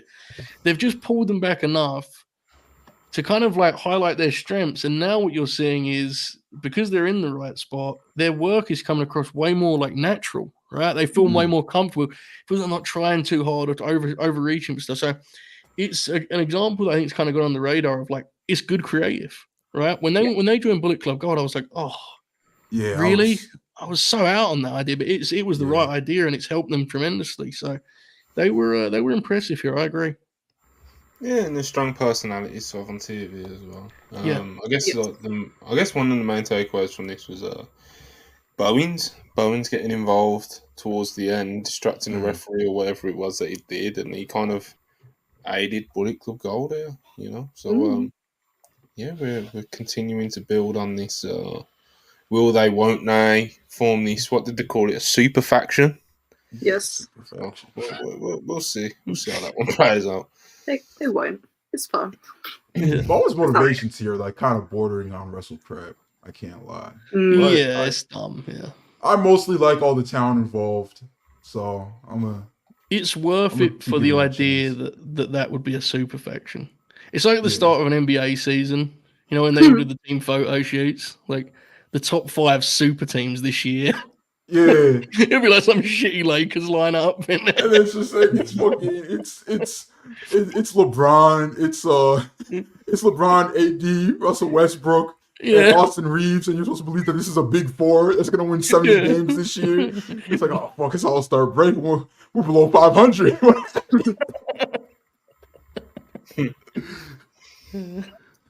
Right, quick a few super chats, keep them coming. Big Hero Chris, $2, appreciate it. Rest in peace, Card Blade. Rest in Yeah. peace, Cardblade. They evicted What- Cardblade. Well, what's the juice one called? Like, it's like Rock Card. Rock card, juice board. boarding. Yeah. It's so dumb and I love it. Yeah. Showtime Spurs, $5, appreciate it. I wasn't ready to say goodbye to Jay White's theme, but that new Bang Bang Gang song kind of rules. He'll still use it for singles. Yeah, I'm pretty sure he's still gonna use it for singles. Yeah, probably. Andrew the Giant, £5, appreciate it. Late to the party, but Dustin Rhodes is a beautiful pro wrestler. He's just lovely, anyway. Yeah, we all put him over here, but unfortunately, Charlie kicked the shit out of him. I popped when he missed a dive he's missed for 20 years that caused Joe's discourse. The idea that wrestlers would like try to do a move that they just never hit, but like, oh my god, this time I got him, like Flair going up to the top rope, bro. Yeah. Like it pops me huge every time. It's like this time I'm gonna hit it. He is like a crazy bar, especially for his age. Like he just tumbles to the floor. Yeah, like it's not like just dives right out to the floor, bro. he has legitimately been doing What's that. it that Naito tries to hit? Is it a Phoenix Splash or some shit? The That Stardust rules. press. He never Stardust hits it. press. He never The hits way it. that he is. sells that with his face is brilliant. Like the like hope in his eyes when he goes up for it. That is like an actual great wrestling bit, legitimately. The Stardust press. Beautiful. There's some great ones in the G1 last year. Yeah. But yeah, man. Next up, we had one sec actually. Should I fill that in? Yeah, no. How about those young bucks while we're trying to fill the dead air? Oh my Yeah, I was gonna god! say, Oh, yeah. How about those bucks? Adam Cole and Wardlow backstage segment. He was just Cole, just basically talking to Wardlow, putting him over. And then it got to the end, and it's like, you know, you're expecting Wardlow to say something, and he just says, boom. And he just goes off. Yeah, it didn't quite have the effect they were looking for. Yeah, right? it didn't quite come off how you wanted it to, bro. I can't do this. I'm so out on Wardlow. And Adam Cole, a talent that I do like him crutching around Dynamite, like just crutching around these arenas. I don't want to see it, bro. Like I don't want to see it. Like did they think he was gonna be healthy by now? Like I don't, or healthy enough to at least walk around. Like I was gonna say, I think they might have thought he would be out of the boot, but I don't like this, bro. It's a rough I don't visual. like this. Yeah, it's a rough visual. how am I meant to take him seriously as a heel when he's walking around on a crutch? It's like, come on, bro. I feel bad for you. He's gotta start beating people with these crutches. Make him a weapon. Start whacking him. It's like, no, like that little motherfucker is nefarious with those crutches. Don't feel bad for him. I think it's interesting that like they came into the promotion to make the point by like doing these like attacks, like taking people out, you know. And like, now that they've revealed themselves, they haven't like, done anything. They're not doing it anymore. And no one's attacking them. No one's It's like, getting bro, their revenge yeah, now they know who he is. Get back. It's like, Yeah, bro, at y'all least still got Joe numbers. tried, you know. Like y'all are like the only like 6-man faction in AEW. Like start beating people up again, bro. Like, So here's the thing: that is like an absolute error with the writing, and is just bad. But this show is almost certainly better with less of that, like being a centerpiece. So I think it's one of those ones where you have to just take the hit. It's just funny to point out. And Dynamite review, you are 100% right. They spent 3 months with that being the centerpiece of the promotion, revealed it, and was just like, anyway, they're now part of the roster, so we'll get on with our usual. Like, you're right. It's just, I mean, I care less about them attacking people. Why do the people that they terrorize not care? Like, we've all moved on so quickly from the fact that they were like beating the shit out of everyone that they could get their hands the on roster like was living 2 in months. fear for months. I like the idea of like the roster seeing who it was and being like, oh, fine, whatever. Just out with Adam Cole. Like, yeah, that's fine. Don't worry about it. You know? oh, Cash really started carrying a gun because of them.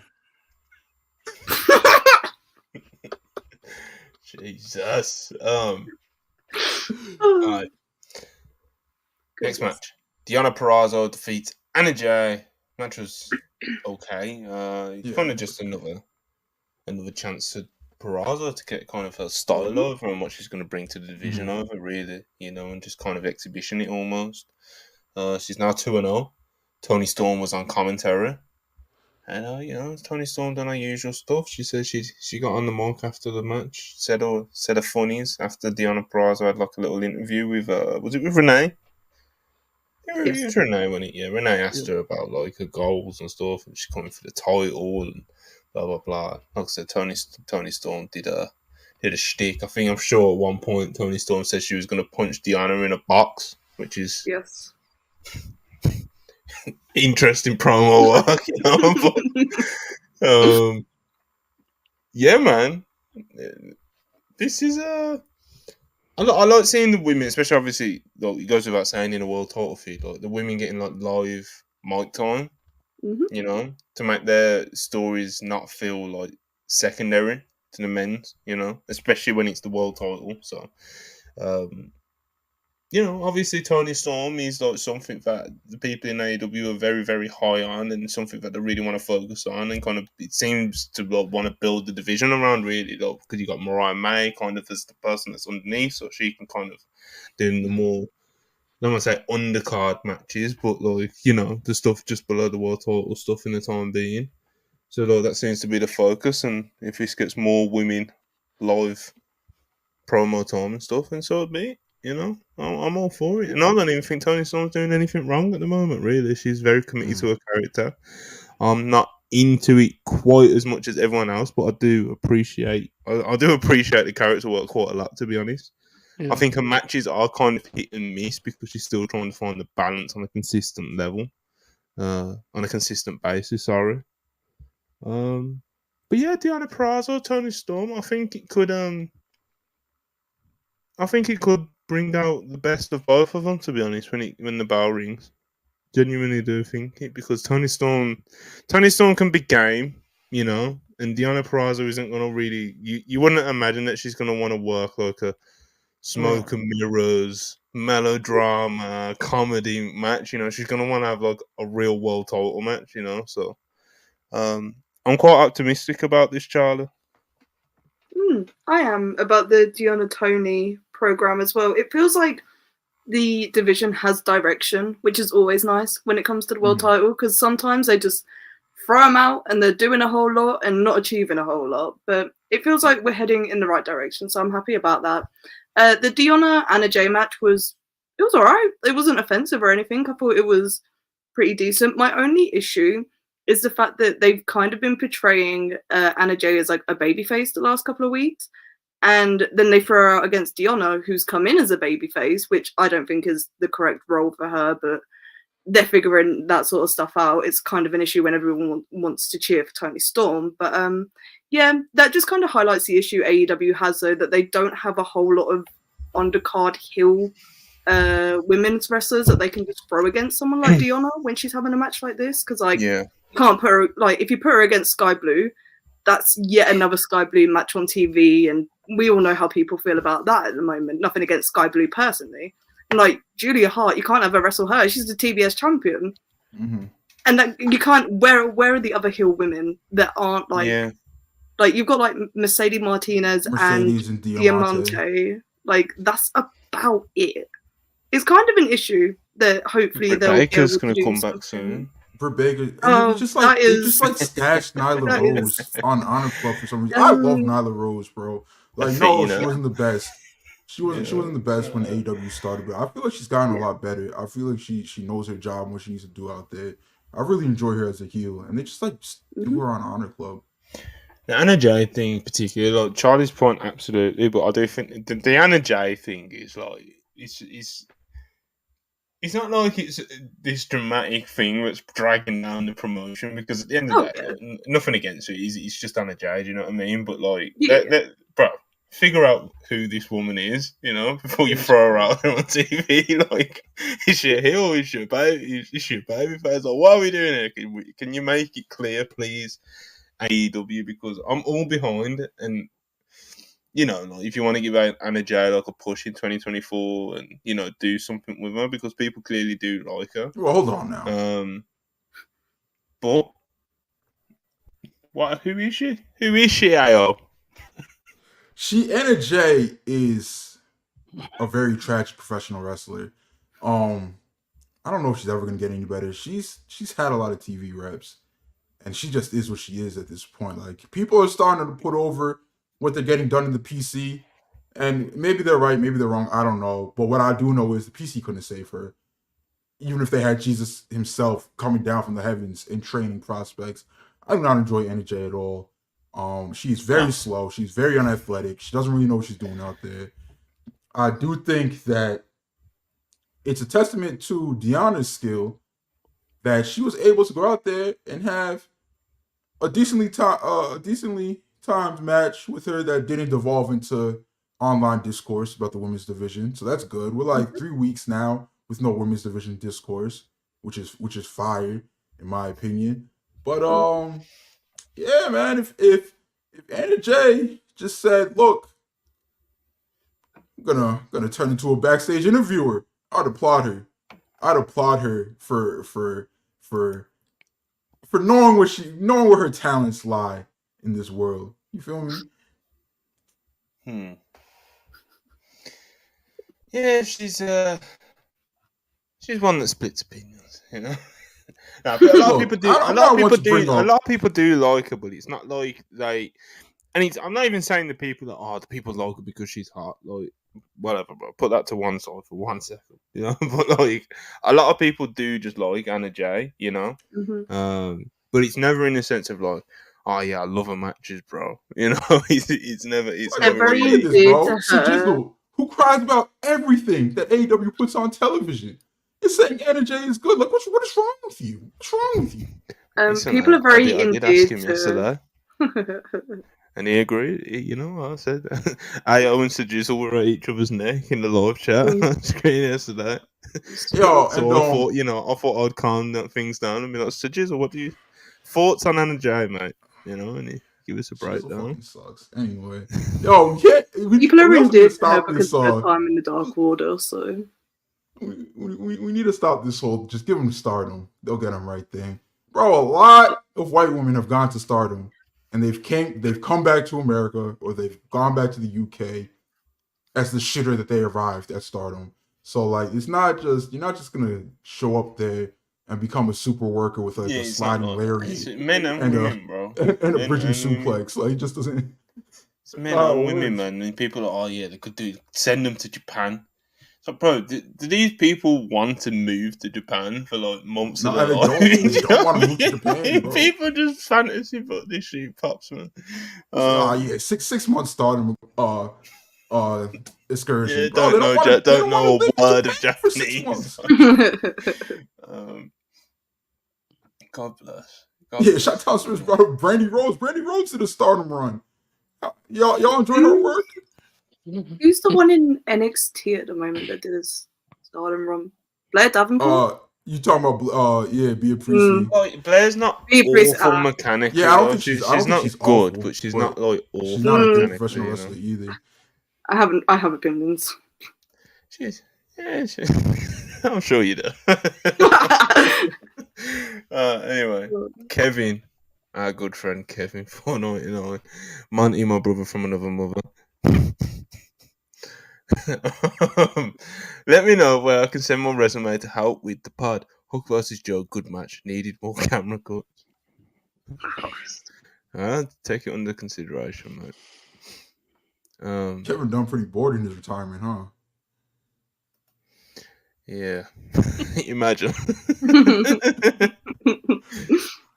So he's our like plug for WWE because he's just bored. Yo, send us more money next time, you rich bastard. Got some good stock options, you know. I know those dividends are going crazy. Fabrizio Romano, $2. Anna Jay, 6-month loan to QP. It does rule that this whole energy thing has been sparked by like probably her most like smooth match in like like this match basically went used it to put over Diana, but he's never done live on stream before. Wait, what you say, Monty? What's up? I said you used it to put over Diana, which you've never I've never put over Diana live. Okay. Somehow put down Anna Jay. We discussed just like, bro, just stop. Because like the way Monty feels when these sky blue graphics drop, and I'm not a sky blue super fan by any means, but I'm not where Monty's at either. The way he feels when those graphics drop, I feel double that when an Anna Jay graphic drops. I will admit, like as a Diana fan, I was slightly terrified by this graphic. I will admit, and it did. I thought it went okay. It's, everyone's kind of mentioned it. It's the roles. That's the issue, right? Like Diana is the reason Diana was a babyface at the end of her TNA run or Impact run was because she'd like earned the audience's respect as a top star. Like her demeanor is totally that of a heel. Yeah, but I think her work has actually translated nicely through 2 matches here. But not only is she a heel who's being pushed as a babyface, she's wrestled 2 babyfaces thus far. It's like, and then she's feuding with Tony, who is a heel who is like absolutely a babyface. Let's be real. I think I think the idea that Tony's like an actual heel is like hilarious. Everyone loves that. Just hurry up and turn Tony, because like the idea that everybody's been talking about is just like, oh, Mariah's gonna turn on Tony, and she's gonna be like the heel that dethrones her or whatever. Which if Mercedes coming in with, by all means, people are saying that she is, you gotta throw that out for now at least. But I don't see the purpose of keeping Tony heel. Like the fans don't want to boo her. Like she's. I don't get it. No. It's very muddy. At one point in this match, Anna was like, she was getting a heat. She's working a heat segment, and the crowd was really quiet. And she was like, "Come on!" and grabbed a headlock. And I was like, "Well, that's not quite how it generally. It's not really how we." But I don't blame her. She don't know what the fuck. She's a babyface or a heel. I don't know. She's a babyface again, but her turn wasn't like really a turn. She's just I don't know. Yeah, It's all very. That's the issue. They need to figure that, and I think the answer is right in front of them. But we'll see if they take it or not. We'll see. Cody Wills 499, appreciate it as always. I don't know if you guys mentioned earlier, but Cross and Co video with Sullivan was kind of awesome. Love Joe versus Hook. We'll catch up later. TNA Impact is on. Yeah, man, we go head to head, brother. Yeah, man. The Cross video package, he posted it on his Twitter earlier. I haven't got around to watching it yet. Love Joe versus Hook. Yeah, we're gonna get to it. TNA. Who's Sullivan? Kevin Sullivan. I haven't watched it, bro. Like I know Cross posted like a remix. I don't know what he's done. Chat, is Kevin Sullivan back in the World Wrestling Federation? Ibu, if you're in the chat, earn your paycheck and go on Twitter and look at Cross's last promo and report back to us. Alright, Ibu's on it, people. Showtime Spurs $5, appreciate it. When Anna Jay pins Emi Sakura on Rampage next week, greater than. Speaking of Emi Sakura, give me Emi versus Mariah May for Dynamite next week or something like that. That's what I'm trying to see. Yeah, man. Shout out Showtime Spurs and keep the super chats coming. And like I said, I'm trying to get. I'm instead of not taking breaks and just reading 15 at a time, I'm trying to. I don't know why, but I'm just trying to get through them as we're getting them tonight. Okay, Deonna Purrazzo defeats Anna Jay. I just want to take a moment. We're way past the midpoint now, but Ian Riccaboni on commentary, brother.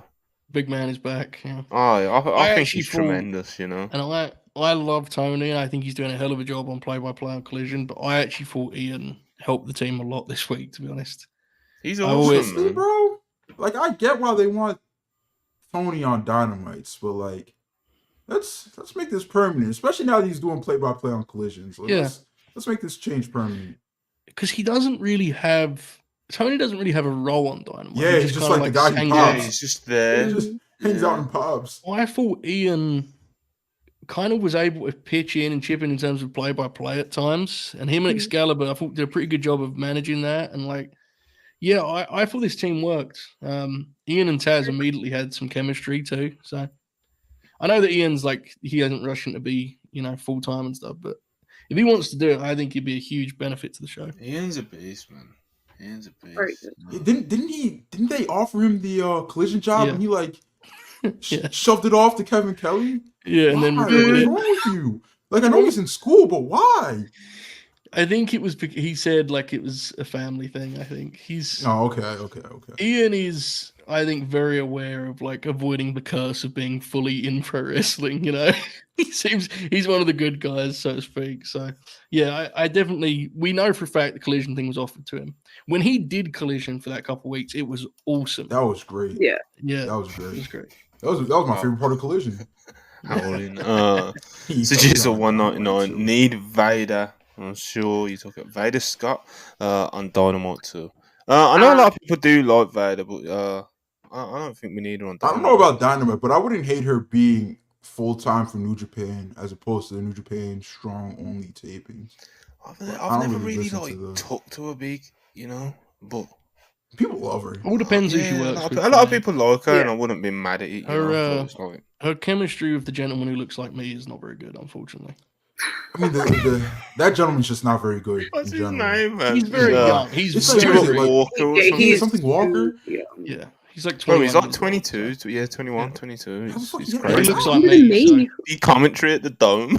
He's crazy. Yeah. If he's 22 calling watching this, is crazy.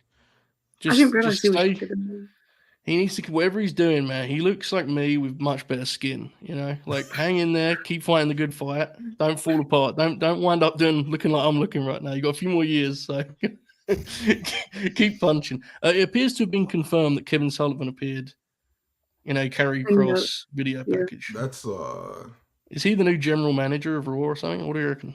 That's interesting. I might be back. Fuck this AEW stuff.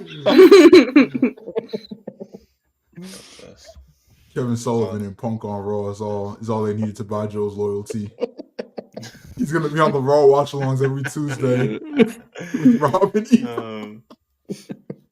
I mean, SmackDown put Tyler Bate on screen. I was just like, yeah, I'm locked in. So I mean, it don't take much. All right, second last match from the top. Private Party defeats Top Flight, and there was a little bit of cheating there. You know, grab the rope on the pin, grabbing the rope. You know, tut, wag your finger, and all that sort of stuff. But yeah, man, nice bit of business. Definitely, I knew as soon as I saw the graphic. We actually did find out. A few of us actually found out like a few hours before the graphic dropped, and we was like fired up. You know, fired up for this tag match. Feels like the AEW tag division is coming alive again, and you know, you got two good young tag teams in there. Still young, really, when you think about it. I know, like, we've been saying it about them since the start of AEW, but they are still in that category, man. And yeah, obviously, injuries and stuff have plagued both teams in the few years I've been in AEW. But hopefully, 2024 they can have a nice, consistent run, and let's see how high we can go with both teams, man. Both I like Top Flight, I like Private Party. You know. Quinn, quite the athlete, you know. I think he still needs to get into like I don't think he's like 100% his physical best right now. Do you know what I mean? But he looked decent out there, you know. I think he's still. Monty freeze up on you? Yeah, he did. There's always like a 1 second, you know, where I'm trying to figure out if I've froze or Monty. Yeah, you could definitely see that Quinn is, you know, it did make me laugh. We had a conversation a couple of weeks back about like letting Mark, you know, let him ease into it. 10 minutes, Top Flight. I mean, he gained a lot. He bulked up, like good weight. Like he bulked up with muscle. So like I'm sure he's still trying to adjust to working with that size on him. But he was zipping around the ring. Yeah, and especially the deeper they got, he warmed up and he kind of got his rhythm back by the end of it. So I thought this went well, especially like once they got past that kind of initial point. And the finish is interesting, right? Like in terms of what that means, in terms of direction for Private Party, we assume are going to be turning heel. I mean, they were kind of doing the like oblivious thing afterwards and celebrating like they won clean, which is always a good bit. So I thought this went pretty well, Charlie. Now that I'm apparently the host for a moment here, what did you think of this one? I had a lot of fun with this one. I was really happy to see Mark Quinn back and like looking as decent as he did, man. He hasn't wrestled in like 18 months or something crazy. So the fact that he was able to like adjust as well as he did, and he hit a 450, man. I'm all in on it. Like I'm ready for it. And I am very, very excited of the prospect of Top Flight and Private Party just wrestling each other a lot this year and fighting for that spot to be the ones to dethrone the Bucks. This is like, I'm so set on this is how the tag division is going to play out this year that like if it doesn't, I'll be a little bit sad, but it is what it is. But no, I'm genuinely very happy for Mark Quinn that his performance went as well as he did, and as much as they did the little cheating spot, but the crowd was so into it. I don't know that either of these teams are like against each other are gonna be like heel or babyface. They're just gonna be rivals, I think, and that might be the way to play it if they do go the Young Bucks direction. It would be cool if they had like an unofficial series, right? Like you don't need to actually frame it as best of five, but like they just wrestled regularly and you kind of explored that matchup and different versions of it. Yeah, it would be interesting. Let's do a little bit of cheating as well. I was gonna say I could definitely see them like pulling the tights on a pin the next time to get their win back, and then just like go back and forth like that, just like doing little cheeky things to one up each other. I like it. Yeah, man. Apologies for my technical difficulties. It's just it was really weird. Normally when I cut out like my Wi-Fi in the corner would like go off, but this time it was saying I was connected, but do we get my screen just stopped. Do we get a bigger cut of the money when that happens? Or? No. You actually get less. I'm just asking that. I think we definitely need to lay out Monty's contributions during this podcast and discuss between the four of us if he deserves to get paid for this episode after that embarrassing display that he just had. Hamza Mohammed, $1.99, appreciate. Does Mojo have the best power slam? Shit's on Randy Orton's. I think, to be fair, Dustin's part sounds really good. Joe's up there. Joe has the cool thing where he pins the guy like shoulder too, right? He hooks their head on the pin. Yeah. Yeah, it's up there. There's a few nice ones out there, bro. You know. Yeah. My brother, Unc Didier Drogba. Drogba, $5. Appreciate you. Mark Quinn cheating was a disgrace. If you know, you know. Yep. Also, could you tell Dungai Live I'm free to help them review the African Cup of Nations? What a beast. I'll pass the message on to Parker. I'm loving the idea of that as like a segment of Dumb Guy Live. Like, and up next, you know, we go from stardom to. But the best part is that like Jamie could probably like grift his way through that, because he'll actually be watching it probably because he's probably the biggest football fan at WrestlePurists, to be honest. Yeah. I love my football, but Jamie's bro's at Anfield like every 2 weeks. You know what I mean? Yeah. Like, He lives and breathes that Liverpool he's shite. strong. Keep right on, mate. So.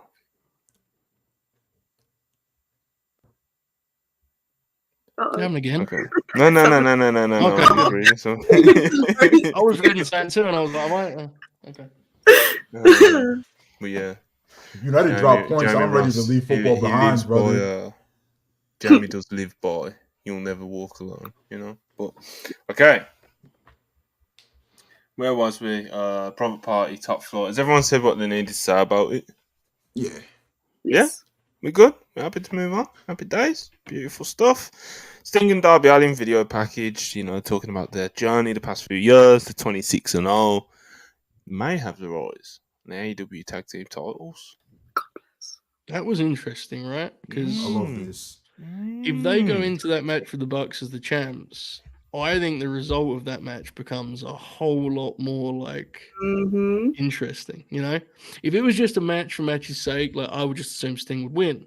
Mm-hmm. They're going with the belts, then I think you're in a, that could go either way. So, because I would not put it past Tony Khan to be like, yeah, we're just going to have them retire as tag champs. Like, that would be, but I think a Bucks win would be much more feasible. So, very interesting indeed. Look, I just don't see Sting as the type of person that says, I'm going out on a win. Like, I feel like he would slap somebody for even suggesting that to him. Like, I think he wants to go out on his back, and then the Bucks clear the ring, and then he gets celebrated like the legend he is. Yeah, it's one of those ones, isn't it, where it's like he's gonna have to say. See, as a fan, you just kind of you ride with that way. So. You have to accept it. You have to accept how he wants to go out. Yeah. Same as the matchup itself. QT and Aaron Solo, like it just is what it is. You know, to rein him in a little bit, but yeah, I know what you mean. Let's talk about this. Alright, let's actually talk about this main event. What we all came here for, you know, the name on the marquee, the names on the posters. A couple cool posters from AEW social media team this week, actually. For Samoa Joe.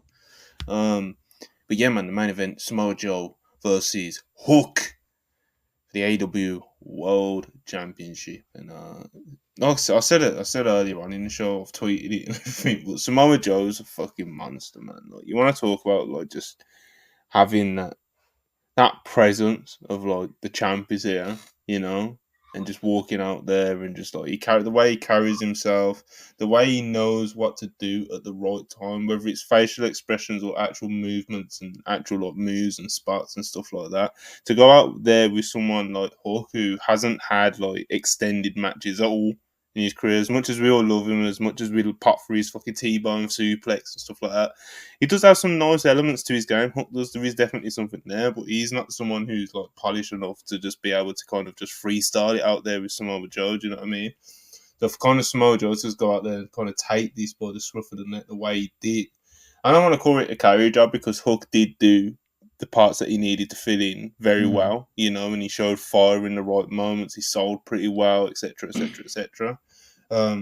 But Samoa Joe was genuinely like, it was almost like wizardry here, you know. Like I said, it's just knowing the right place at the right time, what to do, when, how to do it, when to turn it up in terms of intensity and just kind of outright like brutalness, you know. He just it's almost funny how kind of how easy he makes it look, almost. You know, like, Yeah. and a lot of that is just from the way that he carries himself and just kind of his in-ring IQ and stuff like that. But he is just kind of, you know, I said it yesterday, but the first time I saw someone call Samoa Joe washed was probably like fucking 2009, 2010 or some shit like that. Yeah. Do you know what I mean? It's 2024, and I'm not just saying it. I genuinely believe that Samoa Joe is one of the very, very, very best wrestlers in the world today. So it's hilarious to think that Joe said it yesterday. His physical prime was literally 20 years ago. Like, literally. Like, we're not rounding up. Like, it was literally 20 years ago.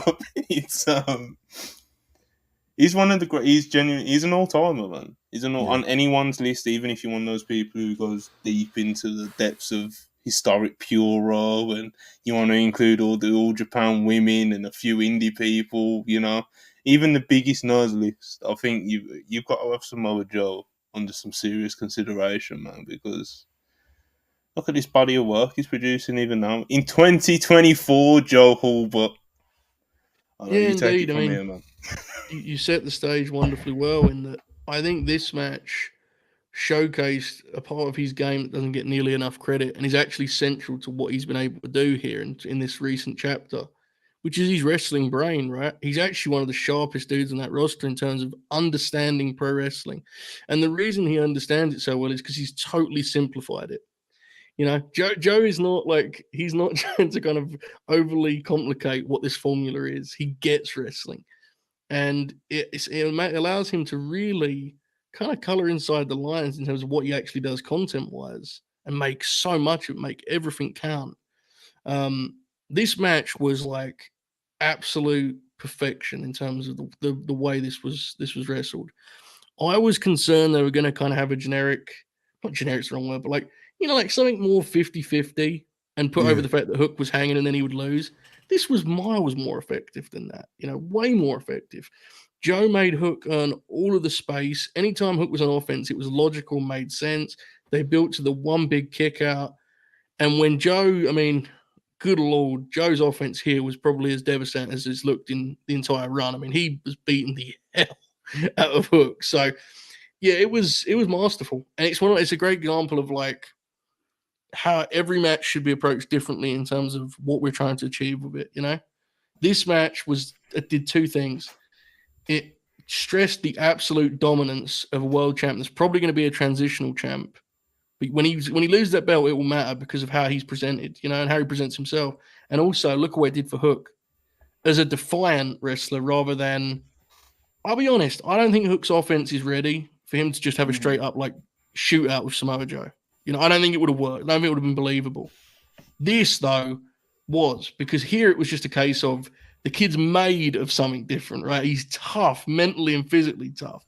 And Joe sold that so well. So navigate it perfectly. Comeback came and went in the exact moment it needed to. I can't say enough good things about this. I think it went to absolutely beat for beat, spot on perfection. Yeah, navigated it and put it together, like you said, masterfully, because you know, it's important that you also said about like how they, you know, you kind of fear that they may do kind of your cliche, you know, upstart versus established champ or established wrestler. It's like, oh, we hung in there, and it's like, yeah, that might have worked for a different young talent, you know, but it's important to know that like different things work for different people, and they did have pretty much the perfect match for the type of wrestler that Hook is in the ring technically, and also as a, you know, he's how the fans see him, how he's been presented like and stuff, and obviously who Samoa Joe is. Yeah, I loved it. The Young Bucks have tweeted, Nicholas and Matthew Jackson have tweeted. Yep. Charlie, would you like to read this out before you give us your review of Samoa Joe versus Hook? Yeah, if anyone was paying attention to me whilst you guys were doing your match review, I'm so sorry because I got the notification and I just went... But Nicholas and Matthew Jackson have tweeted, call us by our God-given names, with a picture of them from last night, and we are so fucking back, man. Oh, good main event though. It was really good. No, I genuinely actually really loved the main event. It was like the best way they could have booked it at this point in Hook's career. Those, like, I know, like, he was not selling. He was like, he was put through the fucking ringer by Joe. Yeah. And there was so much stupid shit on Twitter earlier about the kick out at one spot. The crowd fucking ate it up, and it made Hook look incredible in defeat.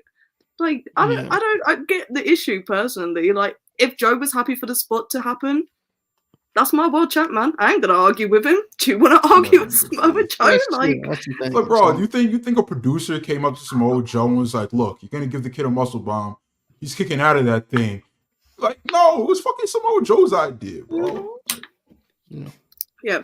I really hope that they follow up on this and give something substantial to Hook, because like Joe's gonna be fine no matter what. He's gonna have a great world championship reign.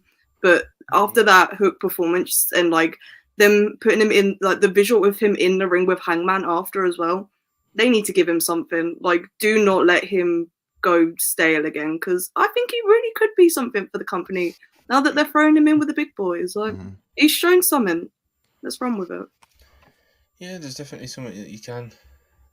There's like a window open.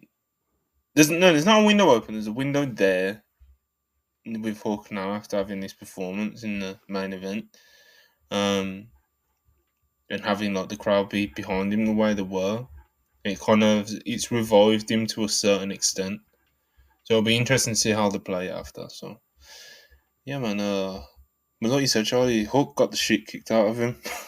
Like, his back was red from like the chop that, you know, when the Samoa Joe like sits you up and gives you that crazy chop to your back. Like, his back was all fucked up from that. Then he drags into the outside, does that brutal uranagi onto the announcer's table. Jesus, like the way his head ricocheted off of that, I was like, oh my fucking god, he's just killed Hook on live TV. And he just fucking it was really easy to buy breaks him over the apron as well. That apron power bomb, bro. That's a spot that people don't like talk about a lot. But that looked the body shots, Joe. The body shots, and it's like the atmosphere for this and the energy for this was totally different to anything else on the show. And I don't mean that's not. We've talked about the show. We liked the show. But this came to life like it was the biggest prize fight in the world. Like it felt like I was talking to Marcus last night about it was like it felt like a boxing match. You know, it was like it like exploded. Right? It was, the energy was different for this. It was, and that's kind of what Joe brings, right? As we kind of talking about the presence, but also Hook. There's a novelty to Hook in this spot, right? What does this look like? Really smart play. I love this clearly. Yeah, man, that's a lot. Samoa Joe's first defense in the books, AO. Look, when Hook came on the scene, he was a fun little meme for the fans. Like, oh, it's Hook, send Hook, and then you wanted to cheer for him because he's Taz's kid, and then he's got something. Then you got saddled with like being the fifth guy in Best Friends and like the Hookhausen nonsense, and then like he was just doing like weird like FTW verse stuff, and I was just like, is this kid any good? Like I started like his stock like plummeted with me for a long time. Like I wasn't really trying to see him anymore. This match, bro. This match completely revived Hook to me. Like this shit was great. Samoa Joe, one of the greatest of all time, like Monty said. The way that they laid this out was beautiful. The little bro, Chris O'Bread, he said, whoever put together this match deserves to get their ass ate. And I'm not going to go quite that far, but I understand where my brother was coming from when he decided to tweet that. He tweeted it?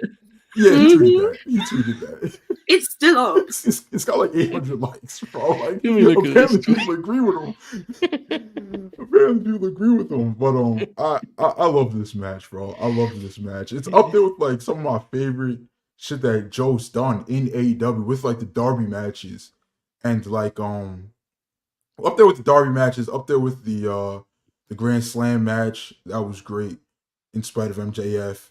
But Yeah, man, it was great. It was a great time. I honestly was not expecting that. Like, I was expecting it to be a good little match that we could be like, we could point at the WWF and be like, huh, that wasn't no gender fest, was it? But no, that was genuinely a ton of fun.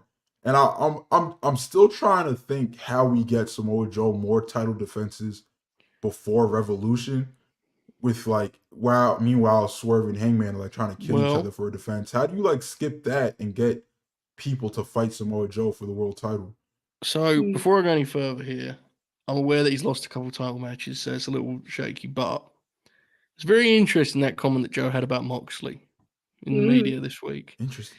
And Moxley on Collision, his segment is advertised like John Moxley returns. I think there's absolutely a chance that Mox comes back and is just like, I heard the shit that Samoa Joe's saying. Interesting. Yeah. And that's the thing is, and again, like I get why they wouldn't want to because Mox just lost the triple, but Mox is the kind of guy that's like, you can microwave him up in one segment, right? Like one promo segment, and that match is sold.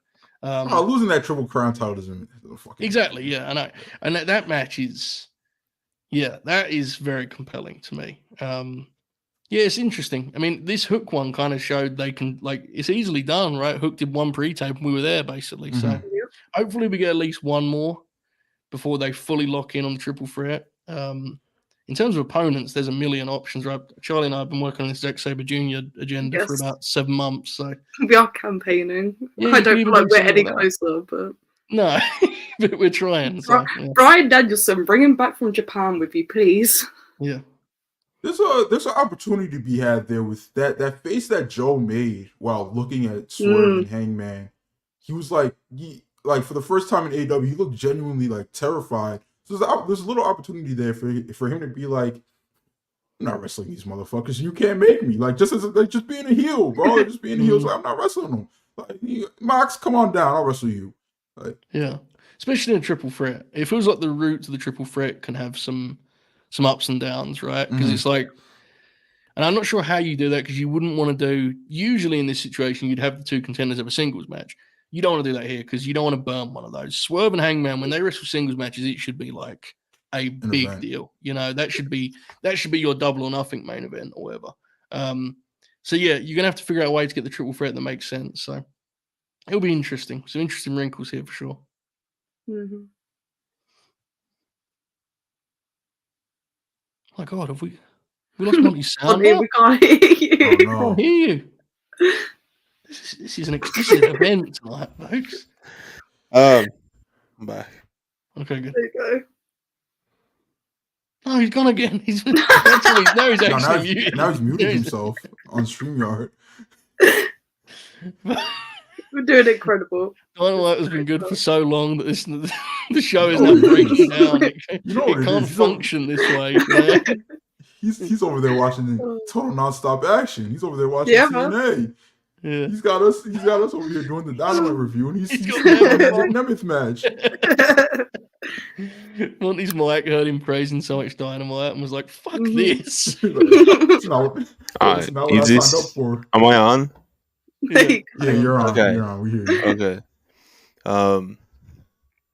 See, now what I said doesn't have the same effect because it was in reaction to what Joe was saying.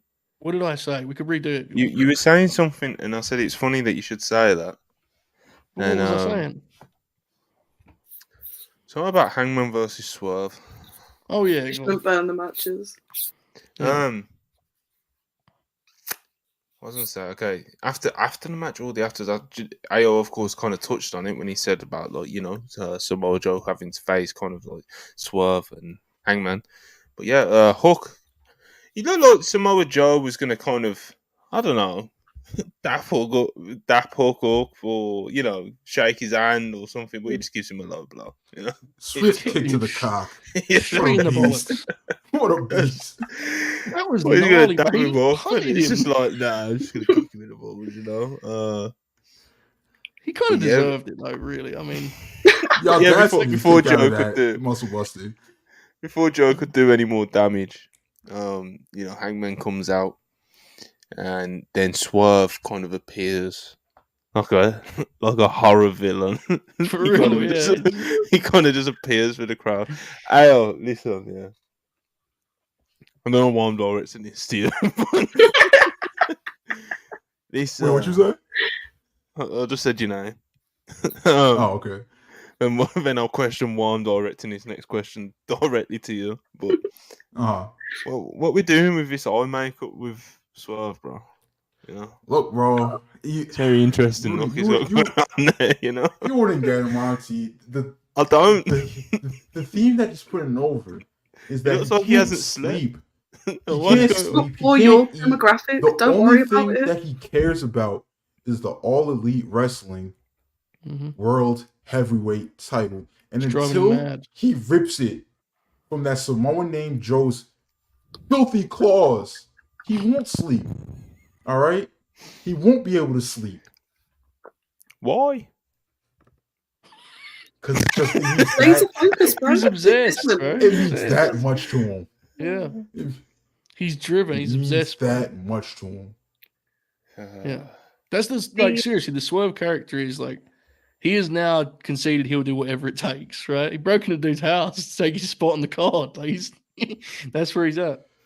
the online has been increasing as weeks have gone by. I noticed it about like a month ago, maybe like 3 weeks ago. Like he really upped it this week. It went from like, oh, he's wearing eyeliner to whoa, he is wearing eyeliner. It's very funny. It's so like.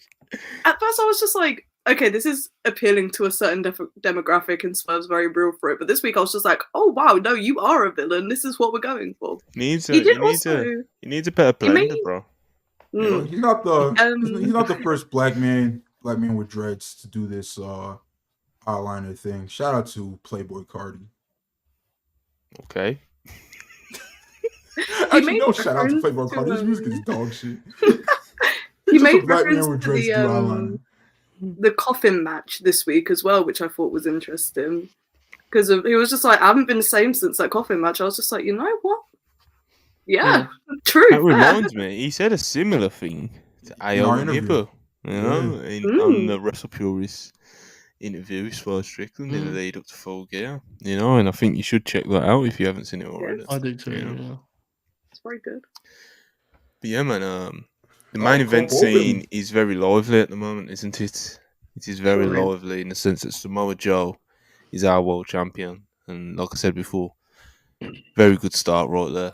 You know, Swerve Strickland is the emerging next main event solidified superstar in AEW. That was a very long way of putting it, but you all know what I mean. And Hangman's Hangman, you know, he's definitely been revived with the Swerve feud, really, even though he's been a loser in it. But we've spoke about this before, but we all assume that Hangman is going to build more substantial wins like he did last week in order to actually realistically earn this title shot, what we all think he's going to get. So yeah, the AEW main event scene is very lively. MJF, you know, he's still out of the picture at the moment. Adam Cole and Wardlow's kind of like looming, but not too much. Do you know what I mean? Like it's there, but it's not too much. Then obviously, like Joe's mentioned, we're fantasy booking potential Mox match here. You know what I mean? We got stuff popping off, man. We got some good. I mean, there is a very clear route to another Joe versus Wardlow match in the whole Adam Cole and Joe had a deal thing, and Wardlow and Joe have history. I'm not really begging for this match to happen, but there's a clear lane to it. There is. That's pretty unfortunate. I don't know if I can do it again, man. And then do you sacrifice this entire Wardlow rebuild on him losing a TV title match? No, it feels too soon. There was that line when Cole said it, he was like, hopefully you're still the champ by the time Wardlow gets there. And I was like, yeah, hopefully not. because they had two matches. The TV one was like, okay, pretty good even. The pay-per-view one was, that wasn't either man's finest hour. So it's just interesting stuff. Look, it's not. I think we've seen enough of Joe at this point tonight. It's not a complicated formula. You give him guys that can do a lot of the movement and that he can throw around and hurl around and beat the hell out of. Putting him up with big men is kind of wasteful, honestly. It's different if it's a brawler, that's different. But Wardlow's not a brawler. He's just big, you know. He's not like he's going to stand there and trade bombs with Joe. So yeah, you should wrestle Shingo Takagi instead. You really should. Yeah, there's a lot of matches. Or Ishii. Samoa Joe.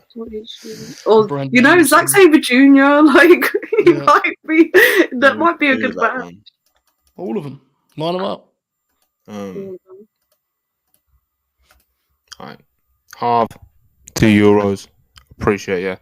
On Hook versus Joe, I kind of wished for more Taz references, and in his next live chat, he put / involvements. Yeah, man. Obviously, like, Taz's involvement was always going to be like an awkward one to juggle. I think Joe pointed it out kind of earlier on in the week. Yeah. I think he suggested something along the lines of like having him at ringside instead of on the Yeah, commentary him desk being because Hook's it would be corner man would have awkward. been a great Yeah. dynamic. I think it's hard. Like, when It you're doing was hard, sports but I presentation, thought- it's difficult, you know? Yeah. It's tough to juggle it, but I think that although it was interesting to see how Taz would kind of deal with juggling it. Obviously, we've seen Taz commentate Hook matches before, but like this is obviously a very different occasion, you know. But I thought, you know, like when he lost his mind, when he like after the kick out at one from the muscle buster and he hits the T-bone and he like even curses on commentary at one point. He's like, "Oh shit, he's going crazy," you know. Like I felt like the peaks of those moments were kind of worth the rest of I the thought match. he's- Sometimes having some awkward moments with it. I thought his performance was tremendous. Mhm. The presentation of wrestling that I prefer, I would have avoided it because I think it comes across a little bit. I won't Yeah, say especially silly, but it's at just- the end with the beatdown angle and stuff. That's when, Yeah, for it's- me, we're just like, it's like It's- Taz I is mean, on it's- there commentating on his son's beatdown. Like, it's- Yeah, exactly. Now, again, to be clear, from a performer point of view, I thought Taz handled it as well as he possibly could have Yes. handled it. I thought they should have used Taz at least for a pre-tape on over the weekend to hype the match because that's such a natural story. They kind of like hinted at it and used it like in passing, but yeah, I thought at one point Taz was going to throw the towel in, but he kind of I thought he did it well. It's a very difficult thing, and I don't know how you kind of. He's getting the hell beat out of him, and it's like this really dramatic moment, and poor Taz is there calling it. It's difficult. It's tough, but yeah, no, that would have been very cool to see Taz at ringside for that. I think they should like kind of consider those things a bit more, you know. Anyway, half €2, appreciate it. Coquina clutch 2 Taz. It's Coquina clutch 2 Taz would have been beast. True. Oh man. I kind of thought it was awesome though that Joe didn't even he didn't acknowledge Taz. He just killed Hook right in front of him, and then walked off. Like marched around the ring. Yeah, like he did it like not my problem, bro. Like you're sitting on commentary, like what? Business is business. Hook started it. Joe finished That was classic Joe. The walk around the ring it. because Mhm. in the moment you're like, what an incredibly cool visual. But what he's actually doing is buying Hook some time there, right? Letting the referee get some time with Hook. That's there is the experience of like a pro of that level. Awesome. He's a monster, man. He's a monster. But yeah. Young Bucks have tweeted. We have some Why is everyone saying Breaking Carter's news. leaving New What are the Japan chat in the talking live about? chat? Chat, what are you talking about? Here's some news. I'm trying to find it. Here's some news is broke, Holy folks, shit. regarding the Rainmaker. Why would he believe it? Rainmaker is all entertainment. Let's go. We I'm heard, just we gonna heard put it on about the chat. I just We found the heard- tweet. It's who's the tweet? from New Japan Global. Oh my Jesus. god. What? They did the graphic. Oh, of course Yeah, it is. Barry Bloom, Why, Barry Bloom don't bro? fuck around. Kazuchika Okada to leave New Japan Pro Wrestling. Yeah. They said it wasn't gonna happen, but Oh, someone filled dead air just whilst they do the Look, rest of it's, this bit, please. I'm not. This was something when we talked about it that I just felt with the money that's on the table right now, I kind of, even with Tanahashi as the president, I kind of thought this was in play just because the big two in the States they're throwing money around right now. I mean, it's wild. And for him, at his age, if you're going to do it, I guess it's time. As a wrestling fan, I think it's a shame, to be honest. And that's, he can do what he wants to do, obviously, but so I'm just reading the thing. It says that his contract is up on the 31st of January, which is very soon, but doesn't surprise me. We apologise to fans for the abrupt nature of this announcement, but join them in wishing Okada the very best in his future. As the New Beginning series begins this weekend, Okada will appear on February dates the 11th in Osaka and the 23rd and 24th in Sapporo. Changes made to forthcoming cards with an announcement will follow. Bro, I was just gonna. He's literally advertised on dates till March. Yeah. Well, not anymore. That's crazy. It's Wow. It's going to be an interesting year for that promotion, as I think a lot of us forecasted. I'm scared from New Japan, bro. I'm scared from New Japan. I've been. But I will say, what they are doing better than anybody else right now. They're making the main event stars of the future over there. They're doing it better than WWE. They're doing it better than AEW, bro. Like, so they're doing it better than Shut the fuck up, bro. Braun Breaker, bro. Shut the fuck up. No. Oh, you talking about Elba Femi or something? this is an over bit. It's just cool. If we're gonna do Braun Baker versus Yota Tsuji and Shota Umino band for band, I'm taking those two any day of the week. Bro, I'm taking over Femi over like any of the Musketeers, bro. No, I'm dead. Let's not do this, please. Bro, an insane date. Lift a bit, brother.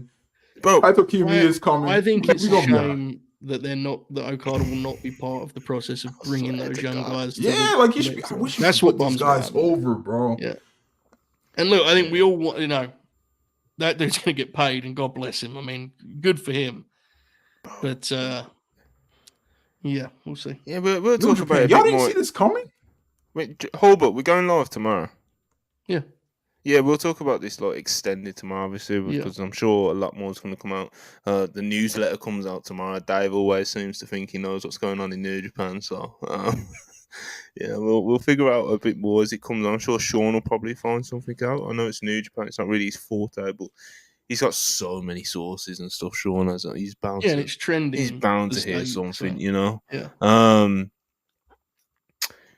But yeah, man, bro, no bits about Obafemi. I've got people in the live chat talking. Bro, I promise you, if someone came to me and said, Ren Narita and Shota Umino or Obafemi, I'm on everything that is holy, bro. I'm not joking or doing a bit. I'm taking over, bro. All day. All day. All day. Shota, if it was Shota and Tsuji, then I may concede, but I'll never admit to it publicly. Tell you, bro, Obafemi, who needs musketeers? Fucking musketeers when you've got the one, Anyway, Okada leaving New Japan, man. Fucking hell. Insane news to break in the podcast. You know who Samoa Joe should wrestle? If he's a How does Okada on weekly television work, bro? I don't know. It could get spooky, bro. I ain't gonna lie. We saw a glimpse of it when he came over for that tag match. Maybe that visit was more than it was. It was just an appearance. And Samoa Joe's cutting his big promo in the suit, doing his best, looking like a real world champion. The coin drop. I know that ain't who I think it is. There we go. We're cooking, Bro, like, hey man, we all said about Samoa Joe retaining at Revolution.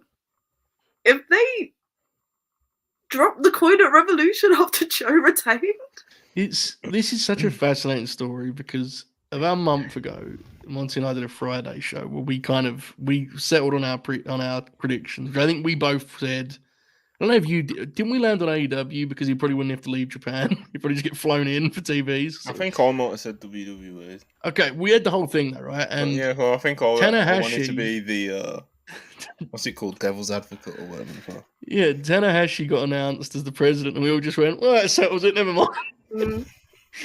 Meanwhile, Barry Bloom don't give a fuck. Who's going to tell Ash? Ash is going to be heartbroken. They'll have to be with WrestlePurists. This is what he gets. It is what Ash gets, you know.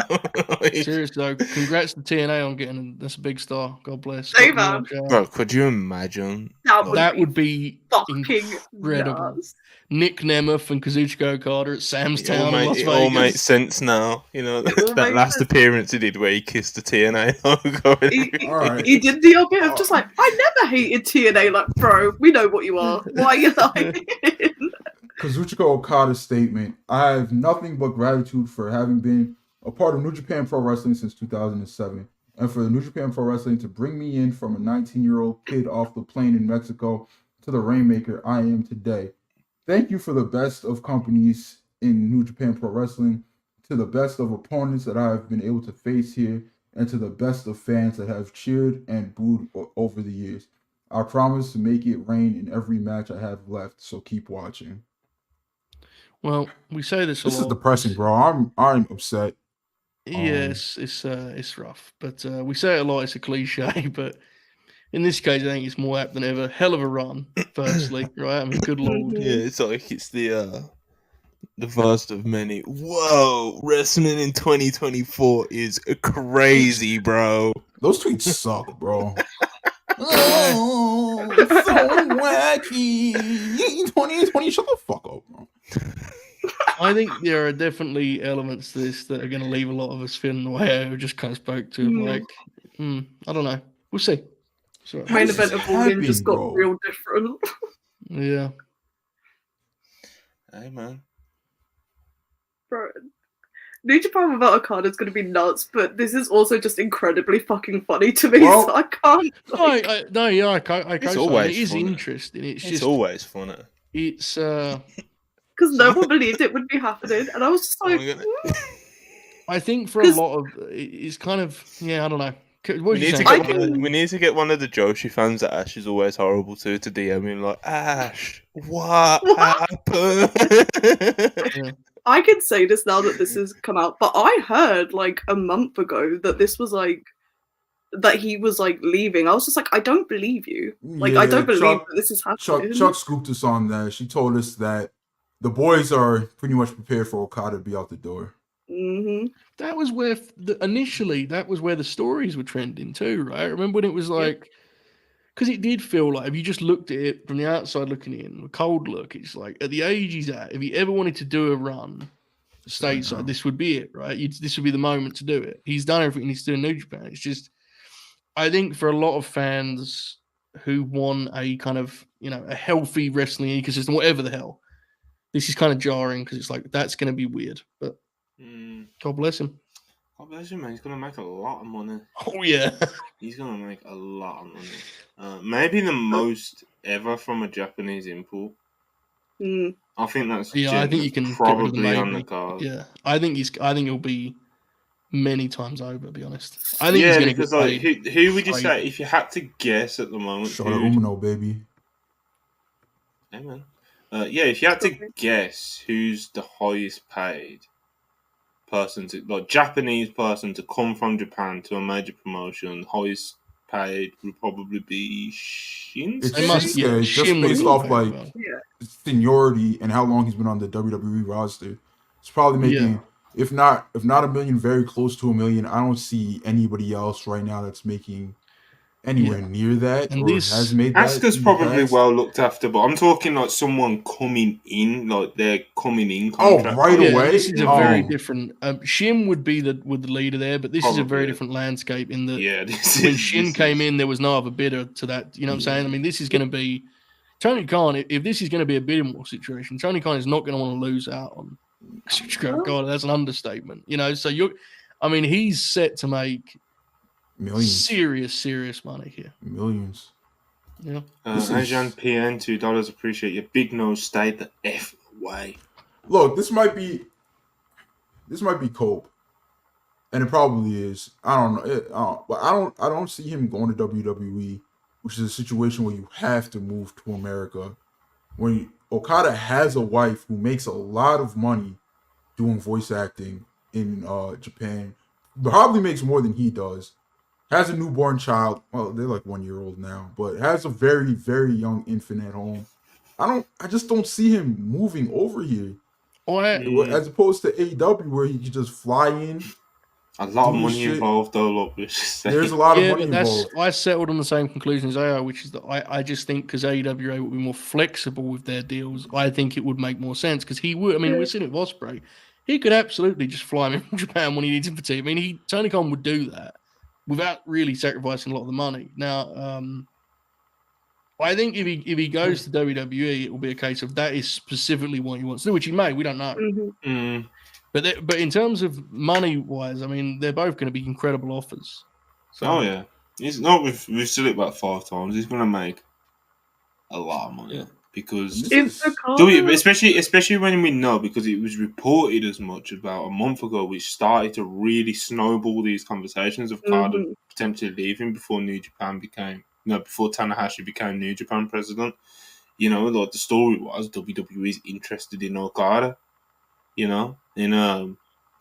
That was reported a couple of places. I think when Dave was like, "Oh well, it's nothing new. They've always been interested in him. It's nothing really to report."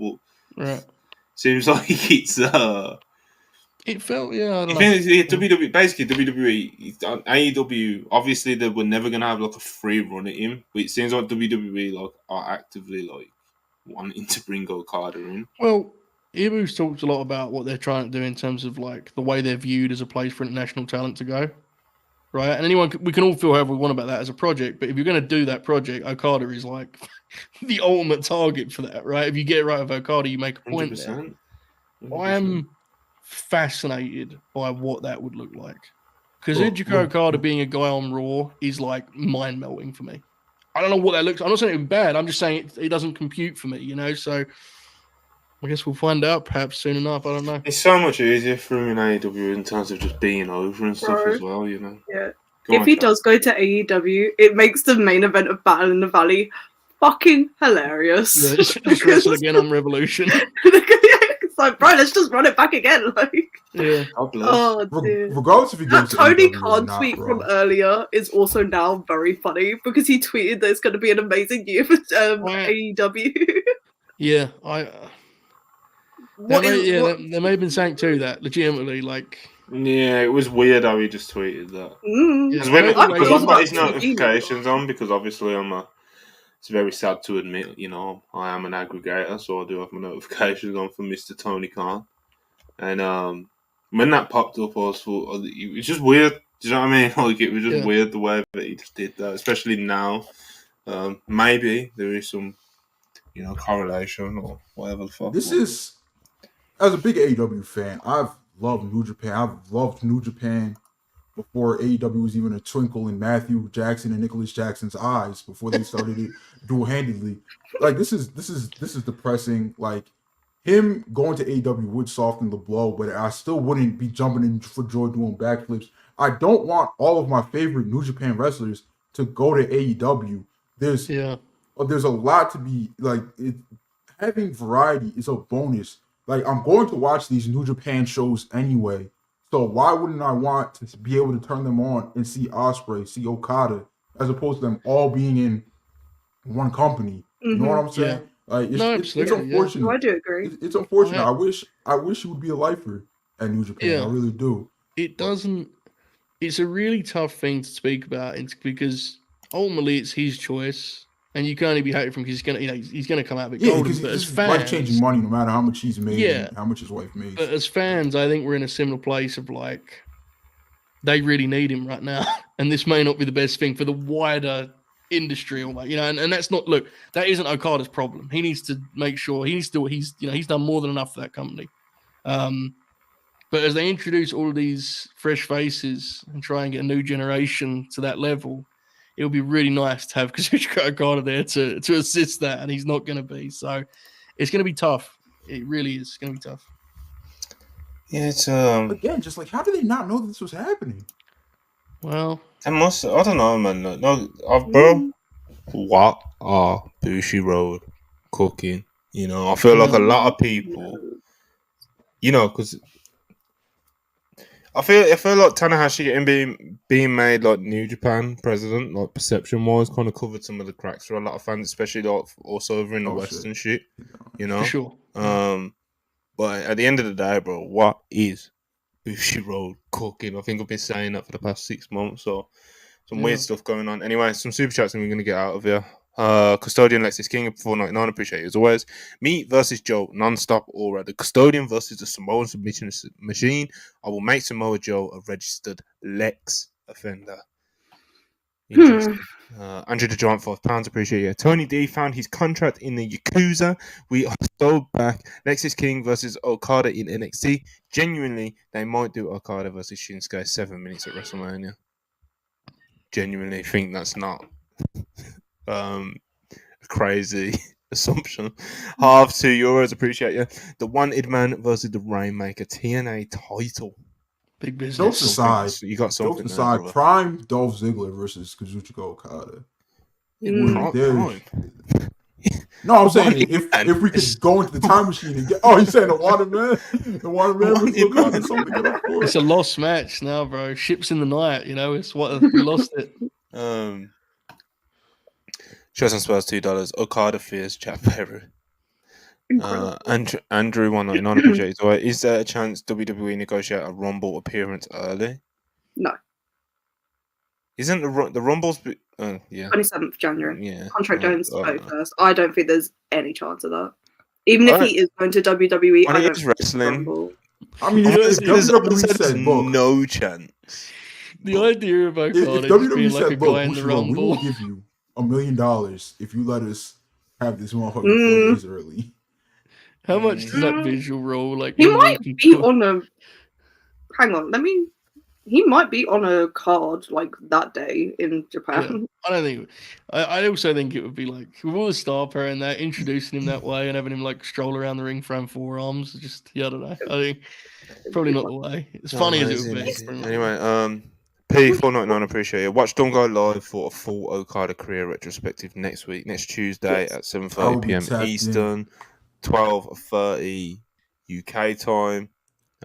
Yeah, not a better place that you're gonna see anything like that. So Okada career retrospective, because I don't know if those guys are going to be tuning into WWE if he ends up there. So it really is a career retrospective for them, not just a New Japan one. All right, Sean Rossap he's just dropped or he's dropping a whole lot of details on the Okada news. So that's what I'm going to leave you guys with, I guess. So everyone is going to be eager waiting for that to drop, I'm sure. Tomorrow, myself, Joe Hulbert, will be back again with all the latest updates. Of course, we're going to probably be leading with this exact news here, but of course, right now we don't know all that much about it. But we're gonna pick it apart tomorrow. Maybe he will join us because he does sometimes join us on those afternoons, and we kind of do like a fake worldwide. Will Chisholm, $5. New Japan without Okada just sounds weird. What's really going on over there? Questions as good as mine, bro. I think you could ask what New Japan's cooking, what Bushiroad's cooking. You could ask what's going on over there. But at the end of the day, if you don't have the funds, you don't have the funds. I think this case, yeah, I agree. They almost died during the pandemic, like legitimately, and then now on top of that, the yen is way down. Like I know that the yen is down as a meme. It's a meme, but it's legitimately very weak right now. So if you just there's a lot of money at play here, and if you just can't pay these people, you're just gonna go somewhere that can pay them. And I don't know if that's an indication of anything bigger other than there's a lot of money being thrown around and Bushiroad's just not the ones throwing it. Yeah. You don't have to be a particularly, well-versed scoopster to know. The money between the big two in the States right now there are some crazy offers out there. You know what I mean? If ever there was a time, this is it. So yeah. I'm gonna get all into it tomorrow.